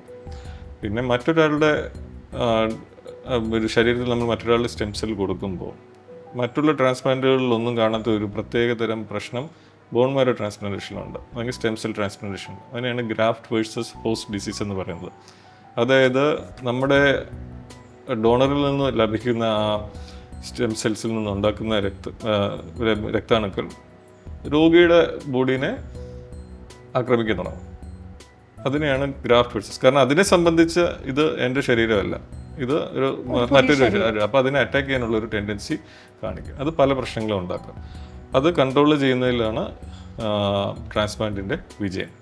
അത് കൺട്രോൾ ചെയ്ത് നോർമൽ ബ്ലഡ് പ്രൊഡക്ഷനിലേക്ക് എത്തിക്കുക. ഇതോടൊപ്പം തന്നെ ക്യാൻസർ പോലുള്ള രോഗങ്ങളിൽ ഈ ഇമ്മ്യൂണിറ്റി ക്യാൻസർ ഇനി അഥവാ ക്യാൻസർ സെല്ലുകൾ ബാക്കിയുണ്ടെങ്കിൽ അതിനെയും പോയി അറ്റാക്ക് ചെയ്യും. അപ്പോൾ രോഗം അതിൽ നിന്ന് മുക്തി നേടാൻ സാധിക്കും. അതാണ് ബേസിക് ആയിട്ടുള്ള പ്രിൻസിപ്പിൾ. ഇനിയിപ്പം ക്യാൻസർ അല്ലാത്ത രോഗങ്ങൾക്കാണ് ചെയ്യുന്നതെങ്കിൽ നോർമൽ ബ്ലഡ് പ്രൊഡക്ഷൻ തുടങ്ങിയാൽ മതി. അതോടുകൂടി തന്നെ രോഗിയുടെ മറ്റു രോഗങ്ങളിൽ നിന്നുള്ള മുക്തിയും ഉണ്ടാകും. ഡോക്ടർ, ഏത് സാഹചര്യത്തിലാണ് നമ്മളൊരു കുട്ടിക്ക് മജ്ജ മാറ്റിവെക്കൽ ട്രീറ്റ്മെൻറ്റിലേക്ക് പോകുന്നത്? രക്താർബുദം ആണ് ഞാൻ പറഞ്ഞ ഒരു പ്രധാനപ്പെട്ട ഒരു കാരണം. രക്താർബുദത്തിൽ എല്ലാ കുട്ടികൾക്കും അതിൻ്റെ ആവശ്യമില്ല. ചില പ്രത്യേകതരം സാഹചര്യങ്ങൾ, പ്രധാനമായിട്ടും രോഗം ചികിത്സിച്ച് അതിന് റെസ്പോൺസ് കാണിക്കാതെ വരിക, അത് പേഷ്യൻറ്റിന് പൂർണ്ണമായിട്ടും ഒരു കൺട്രോളിലേക്ക് എത്താതിരിക്കുന്ന ഒരു സ്ഥിതി. അല്ലെങ്കിൽ രോഗം നല്ല കൺട്രോളിൽ വന്നു വീണ്ടും റിലാപ്സ് എന്നുള്ളൊരു കണ്ടീഷനിലേക്ക് രോഗി പോവുകയാണെങ്കിൽ ആണ് നമ്മൾ പ്രധാനമായിട്ടും ആ റിലാപ്സിൻ്റെ ചികിത്സയും കഴിഞ്ഞതിന് ശേഷമാണ് നമ്മൾ ട്രാൻസ്പ്ലാന്റിനെ കുറിച്ച് ആലോചിക്കുന്നത്. പിന്നെ രക്താർബുദം അല്ലാത്ത ചില രോഗങ്ങളുണ്ട്, നേരത്തെ സൂചിപ്പിച്ച പോലെ തലസീമിയ രോഗങ്ങളും പ്ലാസ്റ്റിക് അനീമിയ പോലുള്ള രോഗങ്ങളും. അങ്ങനത്തെയുള്ള സാഹചര്യങ്ങളിൽ രക്തം ആവശ്യത്തിന് പ്രൊഡ്യൂസ് ചെയ്യുന്നില്ല. അപ്പോഴും നമുക്ക് ആ അബ്നോർമലായിട്ടുള്ള സ്റ്റെം സെൽസിനെ ശരീരത്തിൽ നിന്ന് മാറ്റി ഒരു ഹെൽത്തി ആയിട്ടുള്ള ഡോണറിൻ്റെ സ്റ്റെം സെൽസ് കൊടുക്കേണ്ട ആവശ്യമാണ്. അപ്പോഴും ബോൺ മാരോ ട്രാൻസ്പ്ലാന്റേഷൻ്റെ ആവശ്യം വരും. അപ്പോൾ ഡോക്ടർ, ഈ മജ്ജ മാറ്റിവെക്കൽ ട്രീറ്റ്മെൻറ്റിൻ്റെ കാര്യം പറഞ്ഞു, ഒരു ലോങ് പ്രോസസ് ആയിട്ടാണ് തോന്നിയത്. അപ്പോൾ ഈ ഇത്രയും കാലഘട്ടവും ഈ കുട്ടികളുടെ സഹകരണം എങ്ങനെയായിരിക്കും? ഇതിൽ നേരത്തെ ഞാൻ ക്യാൻസർ ചികിത്സ പറഞ്ഞ പോലെ ഒരു ഇൻറ്റൻസ് ഫേസ് ഉണ്ട്. അത് കുറച്ച് ബുദ്ധിമുട്ടേറിയത് തന്നെയാണ്. അത് ഏതാണ്ട് 4 തൊട്ട് 8 ആഴ്ച വരെ ചിലപ്പോൾ നീണ്ടുനിരിക്കാം. മെജോറിറ്റി ഓഫ് കുട്ടികളും ആദ്യത്തെ ഒരു 4 ആഴ്ചക്കുള്ളിൽ തന്നെ ആ ചികിത്സയുടെ ഫേസ് കഴിയും. ആ സമയത്താണ് മാക്സിമം കോംപ്ലിക്കേഷൻസ് ഈ ട്രീറ്റ്മെൻറ്റുമായിട്ട് ഉണ്ടാകുന്നത്. അത് കഴിഞ്ഞാൽ പിന്നെ ഒരു ചികിത്സ നടക്കുന്നത് ഒരു OPD ബേസിസിലാണ്, അത് ഔട്ട് പേഷ്യൻ്റ് ബേസിസിലാണ്. കുട്ടി പോകുന്നു, വരുന്നു, നമ്മൾ ടെസ്റ്റുകൾ ചെയ്യുന്നു, എന്തെങ്കിലും ബുദ്ധിമുട്ടുണ്ടെങ്കിൽ മാത്രം അഡ്മിറ്റ് ചെയ്യുന്നു. അത് ഏതാണ്ട് 5-6 മാസം വരെ ആ ഒരു വളരെ ക്ലോസ്ലി ഫോളോ അപ്പ് ചെയ്ത് നമ്മൾ വേണ്ട ചേഞ്ചസ് നമ്മൾ വരുത്തും, മരുന്നുകളിൽ മാറ്റം വരുത്തും, GVHD പോലുള്ള പ്രശ്നങ്ങൾ വരുന്നുണ്ടോ എന്ന് നോക്കും, അതിനനുസരിച്ച് മരുന്നുകൾ മാറ്റും, മറ്റുള്ള ഇൻഫെക്ഷൻസ് വരുന്നതെന്ന് നോക്കും. അപ്പോൾ ഇതെല്ലാം ഒരു ആദ്യത്തെ ഒരു 5-6 മാസം വരെ നീണ്ടേക്കാം. ആ ഒരു ഫേസാണ് നെക്സ്റ്റ് ഫേസ് എന്ന് പറയുന്നത്. അതിലും പ്രോബ്ലംസ് ഇല്ലാത്ത കുട്ടികൾക്ക് ഗ്രാജുവലി നമ്മൾ ഈ വിസിറ്റ്സ് കുറയ്ക്കുന്നു. ഏതാണ്ട് 1 വർഷത്തോളം നമ്മൾ റെഗുലർ ഫോളോ അപ്പിൽ വയ്ക്കുന്നു. പിന്നീട് കുട്ടി പതുക്കെ ട്രാൻസിറ്റ് ചെയ്യുന്നു, നോർമൽ ലൈഫിലേക്ക് കുട്ടിക്ക് പോകാം. അതായത് ട്രാൻസ്പ്ലാന്റേഷൻ ഫേസിൽ ഇത്രയും ഏതാണ്ട് 1 വർഷത്തെ പറയുകയാണെങ്കിൽ, 1 വർഷത്തിലേറെ ഫോളോ അപ്പ് ഉണ്ട്, അത് വേറെ കാര്യം. എങ്കിലും ആദ്യത്തെ 1 വർഷം നമ്മൾ കണക്കാക്കുകയാണെങ്കിൽ ആദ്യത്തെ ഒരു 2 മാസം മാക്സിമം ഒരു കുട്ടിക്ക് കണ്ടിന്യൂസ് ആയിട്ട് ആശുപത്രിയിൽ കിടക്കേണ്ട സാഹചര്യമുള്ളൂ. ബാക്കിയുള്ള സമയമെല്ലാം കുട്ടി പുറത്ത് തന്നെയായിരിക്കും. ഇമ്മ്യൂണിറ്റി റിക്കവർ ചെയ്യുന്നവരെ ചില റെസ്ട്രിക്ഷൻസ് ഉണ്ടെന്നൊഴിച്ച് മറ്റ് പ്രശ്നങ്ങളൊന്നുമില്ല. അതായത് മജ്ജ മാറ്റിവെക്കൽ ട്രീറ്റ്മെൻറ്റിന് ശേഷം എന്തൊക്കെ കാര്യങ്ങളാണ് ഇനി തുടർന്നുള്ള ജീവിതത്തിലേക്ക് ശ്രദ്ധിക്കേണ്ടത്? പാരൻസും കുട്ടികളും എന്തൊക്കെ കാര്യങ്ങൾ ശ്രദ്ധിച്ച് മുന്നോട്ട് കൊണ്ടുപോകണം? ഇത് മജ്ജ മാറ്റിവെക്കൽ ചെയ്ത രോഗം ട്രീറ്റ്മെൻറ്റ് കംപ്ലീറ്റ് ആയി കഴിഞ്ഞാൽ പിന്നെ നമ്മൾ 2 കാര്യങ്ങളാണ് നോക്കുന്നത്. ഒന്ന്, മജ്ജ മാറ്റിവെക്കൽ സംബന്ധമായിട്ടുള്ള കോംപ്ലിക്കേഷൻസ് വല്ലതും വരുന്നുണ്ടോ. 2, എന്ത് രോഗത്തിനാണ് നമ്മൾ ചികിത്സ ചെയ്തത്. പ്രത്യേകിച്ചും ക്യാൻസർ രോഗങ്ങൾ പിന്നീട് വരാനുള്ളൊരു സാധ്യതയുണ്ട്. ചിലപ്പോൾ 100% രോഗികൾക്കും സക്സസ് കൈവരിക്കാൻ സാധിച്ചെന്നിരിക്കില്ല. അപ്പോൾ ഈ 2 കാര്യങ്ങൾ നമ്മൾ വർഷങ്ങളോളം ഫോളോ അപ്പ് ചെയ്യും. ക്യാൻസറിൻ്റെ ചികിത്സ അല്ലെങ്കിൽ എന്ത് രോഗത്തിനായിരുന്നു നമ്മൾ മജ്ജ മാറ്റിവെക്കൽ ചെയ്തത്, അതിൻ്റെ ചികിത്സ സംബന്ധിച്ചിട്ടും ചില കോംപ്ലിക്കേഷൻസ് കുട്ടികൾക്ക് പിന്നീട് ഭാവിയിൽ വന്നേക്കാം. അപ്പോൾ ഒരു കുട്ടിയും ഓരോ കുട്ടിയും യൂണീക്കാണ്. അതായത് നമുക്ക് പറയാൻ പറ്റില്ല എല്ലാ മജ്ജ മാറ്റിവെക്കലും കഴിഞ്ഞാൽ ഇത്രയും ചെയ്താൽ മതി അല്ലെങ്കിൽ ഇത് ചെയ്യാൻ പാടില്ല എന്ന്. ഓരോ കുട്ടിയും ആ കുട്ടി കടന്നു പോയിട്ടുള്ള ചികിത്സ, കുട്ടി കടന്നു പോയിട്ടുള്ള കോംപ്ലിക്കേഷൻസ്, ഇതെല്ലാം നമ്മൾ ചെയ്തിട്ടാണ് ഒരു ഫോളോ പ്ലാൻ ഉണ്ടാക്കുന്നത്. അതിനനുസരിച്ച് ഓരോ കുട്ടിക്കും നമ്മൾ അഡ്വൈസ് മാറ്റിക്കൊണ്ടേയിരിക്കും. അപ്പം പൊതുവേ നമ്മൾ പറയുകയാണെങ്കിൽ ഇമ്മ്യൂണിറ്റി ഇഷ്യൂസ് ഉണ്ട്. അതുകൊണ്ട് ചില ജനറൽ പ്രിക്കോഷൻസ് കുറച്ച് കൂടുതലായിട്ട് പറയും. സ്കൂളിലൊക്കെ പോകാൻ കുറച്ച് റെസ്ട്രിക്ഷൻസ് തുടക്കത്തിൽ വയ്ക്കും. കുട്ടിയുടെ വാക്സിനേഷൻ നമ്മൾ തുടങ്ങണം വീണ്ടും. അതായത് മജ്ജ മാറ്റിവെക്കൽ കഴിഞ്ഞ് കഴിഞ്ഞാൽ മുമ്പ് ചെയ്ത വാക്സിനേഷൻ ഒട്ടും ഫലപ്രദമായിരിക്കില്ല. വാക്സിനേഷൻ നമ്മൾ സ്റ്റാർട്ട് ചെയ്യുന്നു, അത് പിന്നീട് നമ്മൾ കണ്ടിന്യൂ ചെയ്ത് വേണ്ട രീതിയിൽ കംപ്ലീറ്റ് ചെയ്യണം. പിന്നെ ഇത് സംബന്ധിച്ച് നമ്മുടെ ശരീരത്തിലുള്ള ലിവർ, കിഡ്നി, ഹാർട്ട് അങ്ങനെയുള്ള അവയവങ്ങൾക്ക് എന്തെങ്കിലും പ്രോബ്ലംസ് വരും. അതിന് വേണ്ടിയിട്ട് വിട്ടുവിട്ടുള്ള സ്കാനുകളും ബ്ലഡ് ടെസ്റ്റുകളും ചിലപ്പോൾ നമ്മൾ ചെയ്തിരിക്കാം. അങ്ങനെ ഗ്രാജുവലായിട്ടാണ് കുട്ടിക്ക് ഒരു നോർമൽ ലൈഫിലേക്ക് എത്തിക്കുന്നത്. പക്ഷെ ഇത് കംപ്ലീറ്റ് ആയി കഴിഞ്ഞാൽ ഏതാണ്ട് കംപ്ലീറ്റ് ആയിട്ട് തന്നെ നോർമൽ ലൈഫിലേക്ക് തിരിച്ചു വരാൻ സാധിക്കും. അപ്പോൾ ഈ മജ്ജ മാറ്റിവെക്കൽ ട്രീറ്റ്മെൻറ്റിന് പ്രായം ഒരു ഘടകമല്ലേ? പ്രായം എന്ന് വെച്ച് കഴിഞ്ഞാൽ ചെറിയ കുട്ടികൾക്കും ഈവൻ ചിലപ്പോൾ നമ്മൾ നവജാത ശിശുക്കൾക്ക് പോലും ചിലപ്പോൾ ചെയ്യുന്നിരിക്കാം. ഇമ്മ്യൂണോ ഡെഫിഷ്യൻസി പോലുള്ള രോഗങ്ങൾ, സിവിയർ ഇമ്മ്യൂണോ ഡെഫിഷ്യൻസി ഉള്ള രോഗങ്ങൾക്ക് വളരെ ചെറിയ കുട്ടികളിൽ വരെ മജ്ജ മാറ്റിവെക്കൽ ചെയ്യുന്നുണ്ട്. ബാക്കിയുള്ള കുട്ടികൾക്കെല്ലാം വളരെ സാധാരണമാണ് മജ്ജ മാറ്റിവെക്കൽ ചെയ്യുക എന്നുള്ളത് ഇന്നത്തെ കാലത്ത്. അപ്പോൾ പ്രായം എന്നുള്ളതൊരു ഘടകമായിട്ട് പറയാൻ പറ്റില്ല. എന്ത് രോഗമാണ് എന്നുള്ളതാണ് പ്രധാനപ്പെട്ട ഘടകം. ഇപ്പം കുഞ്ഞിലെ ഈ ബ്ലഡ് ഡിസോർഡേഴ്സ് ഒക്കെ വന്ന ആൾക്കാർ, എസ്പെഷ്യലി പെൺകുട്ടികളുടെ കാര്യമാണ് ഞാൻ ചോദിക്കുന്നത്. അപ്പോൾ ഭാവിയിൽ ഇവർ പ്രഗ്നൻ്റ് ആകുന്നതിൽ എന്തെങ്കിലും തടസ്സമോ കാര്യങ്ങളോ അല്ലെങ്കിൽ നോർമൽ ലൈഫ് ലീഡ് ചെയ്യുന്നതിന്? വളരെ പ്രധാനപ്പെട്ട ഒരു ചോദ്യമാണ്. ആൺകുട്ടികളാണെങ്കിലും പെൺകുട്ടികളാണെങ്കിലും ഫെർട്ടിലിറ്റി, അതായത് ഫെർട്ടിലിറ്റി ഇഷ്യൂസ് ഉണ്ട്. ഫെർട്ടിലിറ്റി ഇഷ്യൂസ് രോഗം കൊണ്ട് തന്നെ ഉണ്ടാകാം, അല്ലെങ്കിൽ ചികിത്സ കൊണ്ട് ഉണ്ടാകാം. അത് കീമോതെറാപ്പി ചികിത്സയാകാം, ട്രാൻസ്പ്ലാന്റ് ആകാം. നമ്മൾ മനസ്സിലാക്കേണ്ടത്, നമ്മൾ ഏത് ചികിത്സാ രീതിയും നമ്മൾ തീരുമാനിക്കുമ്പോൾ ഇത് ക്യാൻസറാണ്, ഇതൊരു മാരകമായിട്ടുള്ള അസുഖമാണ് എന്ന് മനസ്സിലാക്കിയിട്ടാണ് നമ്മൾ ആ ചികിത്സാ രീതി മാക്സിമം നമ്മൾ സൈഡ് എഫക്റ്റ് കുറഞ്ഞ ഒരു ചികിത്സാ രീതി ആയിരിക്കും നമ്മൾ ഫോളോ ചെയ്യുന്നത്. പക്ഷേ ചില മരുന്നുകൾ ഇൻഫെർട്ടിലിറ്റി ഉണ്ടാക്കാം. അത് വാസ്തവമാണ്. എല്ലാ മരുന്നുകളും അല്ല. ചില മരുന്നുകൾ ചില ക്യാൻസറുകൾക്ക് ഉപയോഗിക്കുന്നത് ഇൻഫെർട്ടിലിറ്റി ഉണ്ടാക്കാം. അത് റിവേഴ്സ് ചെയ്യാൻ സാധിച്ചെന്നും വരില്ല. എന്നാൽ ബഹുഭൂരിപക്ഷം കുട്ടികൾക്കും ക്യാൻസറിൻ്റെ ചികിത്സ കിട്ടുന്ന കുട്ടികൾക്കും നോർമലായിട്ട് പ്രഗ്നൻസിയിലേക്ക് പോകാം. ആൺകുട്ടികളാണെങ്കിലും അവർക്ക് ഒരു കുട്ടിയെ ഫാദർ ചെയ്യാനുള്ള കപ്പാസിറ്റിയും ഉണ്ടാകും. ഇപ്പോൾ ഡോക്ടറുടെ ഫീൽഡ് എന്ന് പറയുന്നത് പീഡിയാട്രിക് ഹെമറ്റോളജിയാണ്. ഒരുപാട് വർഷം കൊണ്ട് ഡോക്ടർ ഒരുപാട് കുഞ്ഞുങ്ങളെ ട്രീറ്റ് ചെയ്ത് പോകുന്നുണ്ട്. അപ്പോൾ ഈ ഒരു ഫീൽഡിൽ എന്തെങ്കിലും ചാലഞ്ചസ് ഫേസ് ചെയ്യേണ്ടതായിട്ട് ഡോക്ടറിന് വന്നിട്ടുണ്ടോ? പീഡിയാട്രിക് ഹെമറ്റോളജി, ഓങ്കോളജി എന്ന് പറയുന്ന ഒരു ഫീൽഡ്, അതായത് പ്രധാനമായിട്ട് ഞാൻ ക്യാൻസറിലാണെന്ന് സ്പെഷ്യലൈസ് ചെയ്യുന്നത്. ഇന്ത്യയിലെ സാഹചര്യം നോക്കുകയാണെങ്കിൽ വർഷങ്ങളായിട്ട് ഒരുപാട് ഡോക്ടേഴ്സിൻ്റെ കഠിനാധ്വാനം കൊണ്ടാണ് ഇന്നത്തെ നിലയിൽ എത്തിച്ചേർന്നിരിക്കുന്നത്. തുടക്കത്തിൽ എൻ്റെ ടീച്ചേഴ്സ് അവർ പറയുന്ന കഥകൾ കേട്ട് കഴിഞ്ഞാൽ നമുക്ക് പലപ്പോഴും വിശ്വസിക്കാൻ പറ്റില്ല. അവർ എന്തുമാത്രം ബുദ്ധിമുട്ടുകളിൽ കൂടെ കടന്നിട്ടാണ് വളരെ ഇന്ന് നമ്മൾ വളരെ ബേസിക് എന്ന് കരുതുന്ന കാര്യങ്ങൾ പോലും അവർക്ക് സെറ്റപ്പ് ചെയ്യാൻ സാധിച്ചത്. ഏറ്റവും നല്ല ഉദാഹരണം നമ്മുടെ RCC ഡിപ്പാർട്ട്മെൻറ്റ് തന്നെയാണ്. കേരളത്തിലെ ഏറ്റവും മുന്നിട്ട് നിൽക്കുന്ന ഒരു പീഡിയാട്രിക് ഓങ്കോളജി വിഭാഗമാണ്. പ്രൊഫസർ കുസുമകുമാരി മാഡം തുടങ്ങി വെച്ച ഒരു ഡിപ്പാർട്ട്മെൻറ്റ്. മാഡം തുടങ്ങിയ സമയത്ത് ഒരു ചെറിയൊരു മുറിയിലാണ് അത് തുടങ്ങിയത്. ഇന്ന് വളരെ വിപുലമായിട്ടുള്ള കണ്ടീഷനിലേക്ക് എത്തിയിട്ടുണ്ട്. അപ്പം ഞാൻ എൻ്റെ ട്രെയിനിങ് തുടങ്ങുന്ന സമയത്ത് ട്രെയിൻഡ് ആയിട്ടുള്ള പീഡിയാട്രിക് ഓങ്കോളജിസ്റ്റുകളുടെ എണ്ണം ഇന്ത്യയിൽ വളരെ കുറവായിരുന്നു. പലരും സ്പെഷ്യൽ ഇൻട്രസ്റ്റോടുകൂടി, അതായത് പീഡിയാട്രിക്സ് കഴിഞ്ഞ് അവരുടെ ഇൻട്രസ്റ്റിൽ ചികിത്സ ചെയ്യുന്ന ഒരു സാഹചര്യമായിരുന്നു ഉണ്ടായിരുന്നത്. അതേപോലെ തന്നെ പീഡിയാട്രിക് ഓങ്കോളജി ഒരു സെപ്പറേറ്റ് സ്പെഷ്യാലിറ്റി ആയിട്ട് പലപ്പോഴും കണക്കാക്കിയിരുന്നില്ല. അഡൽട്ട് ഓങ്കോളജിയുടെ ഒരു ഭാഗമായിട്ടായിരുന്നു, അല്ലെങ്കിൽ പീഡിയാട്രിക്സിൻ്റെ ഒരു ഭാഗമായിട്ടായിരുന്നു കണക്കാക്കിയിരുന്നത്. അപ്പോൾ ഇന്നത്തെ സാഹചര്യത്തിൽ നോക്കുകയാണെങ്കിൽ ക്യാൻസർ സെൻറ്റേഴ്സ്, പ്രധാനമായിട്ടുള്ള എല്ലാ ക്യാൻസർ സെൻറ്ററുകളിലും നല്ല രീതിയിലുള്ള പീഡിയാട്രിക് ഓങ്കോളജി സർവീസസ് അവൈലബിളായി. ആ ഒരു സാഹചര്യത്തിലാണ് നമ്മളിന്ന് നിൽക്കുന്നത്. അപ്പോൾ ഇന്ത്യയിൽ നോക്കുകയാണെങ്കിൽ പ്രതിവർഷം നോക്കുകയാണെങ്കിൽ ഏതാണ്ട് 50,000-ലേറെ കുട്ടികൾക്ക് ക്യാൻസർ വരുന്നുണ്ട്. ലോകത്ത് ഏറ്റവും കൂടുതൽ പീഡിയാട്രിക് ക്യാൻസർ രോഗികളുള്ള രാജ്യവും ഇന്ത്യ തന്നെയാണ്. അപ്പോൾ ഒരു വർഷങ്ങൾക്ക് മുമ്പുള്ള സാഹചര്യമല്ല ഇന്ന്. നല്ലൊരു ശതമാനം കുട്ടികൾക്കും രോഗം ഭേദമാകാനുള്ള ഒരു സാധ്യത ഇന്ത്യയിലുണ്ട്. ഇനിയും ഒരുപാട് ദൂരം നമ്മൾ പോകേണ്ടതായിട്ടുണ്ട്. പക്ഷേ ഇതുവരെ എത്തിയത് തന്നെ ഒരു വളരെ വലിയൊരു അച്ചീവ്മെൻ്റ് ആയിട്ടാണ് ഞാൻ കണക്കാക്കുന്നത്. സയൻറ്റിഫിക്കലി ടെക്നോളജിക്കലി നമ്മൾ ഒരുപാട് പുരോഗമനത്തിലേക്ക് വന്നു കഴിഞ്ഞിട്ടുണ്ട്. അപ്പോൾ അങ്ങനെയെങ്കിൽ ഇതിൻ്റെ ട്രീറ്റ്മെൻറ്റിൽ എന്തൊക്കെ മാറ്റങ്ങളാണ് ഡോക്ടർക്ക് തോന്നിയിട്ടുള്ളത്, ചേഞ്ചസ്? അപ്പോൾ ഞാൻ മുമ്പ് പറഞ്ഞതുപോലെ പ്രധാനമായിട്ട് നമ്മുടെ ചികിത്സാ രീതി എന്ന് പറഞ്ഞു കഴിഞ്ഞാൽ വർഷങ്ങളായിട്ട് നമ്മൾ ഉപയോഗിക്കുന്ന ചില മരുന്നുകളാണ്, കീമോതെറാപ്പി മരുന്നുകളാണ്. ഇപ്പോൾ നമ്മൾ കീമോതെറാപ്പിയെ കുറിച്ച് പറയുകയാണെങ്കിൽ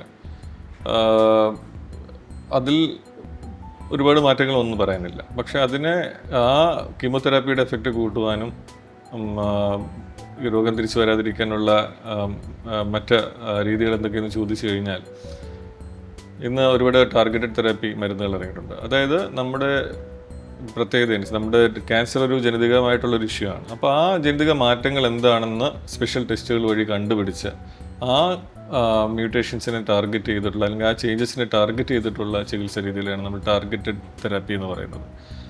അങ്ങനെ ചെയ്യുമ്പോൾ രോഗത്തിൽ നിന്ന് മുക്തിയേടാനുള്ള സാധ്യത കുറച്ചും കൂടെ വർദ്ധിക്കുന്നു.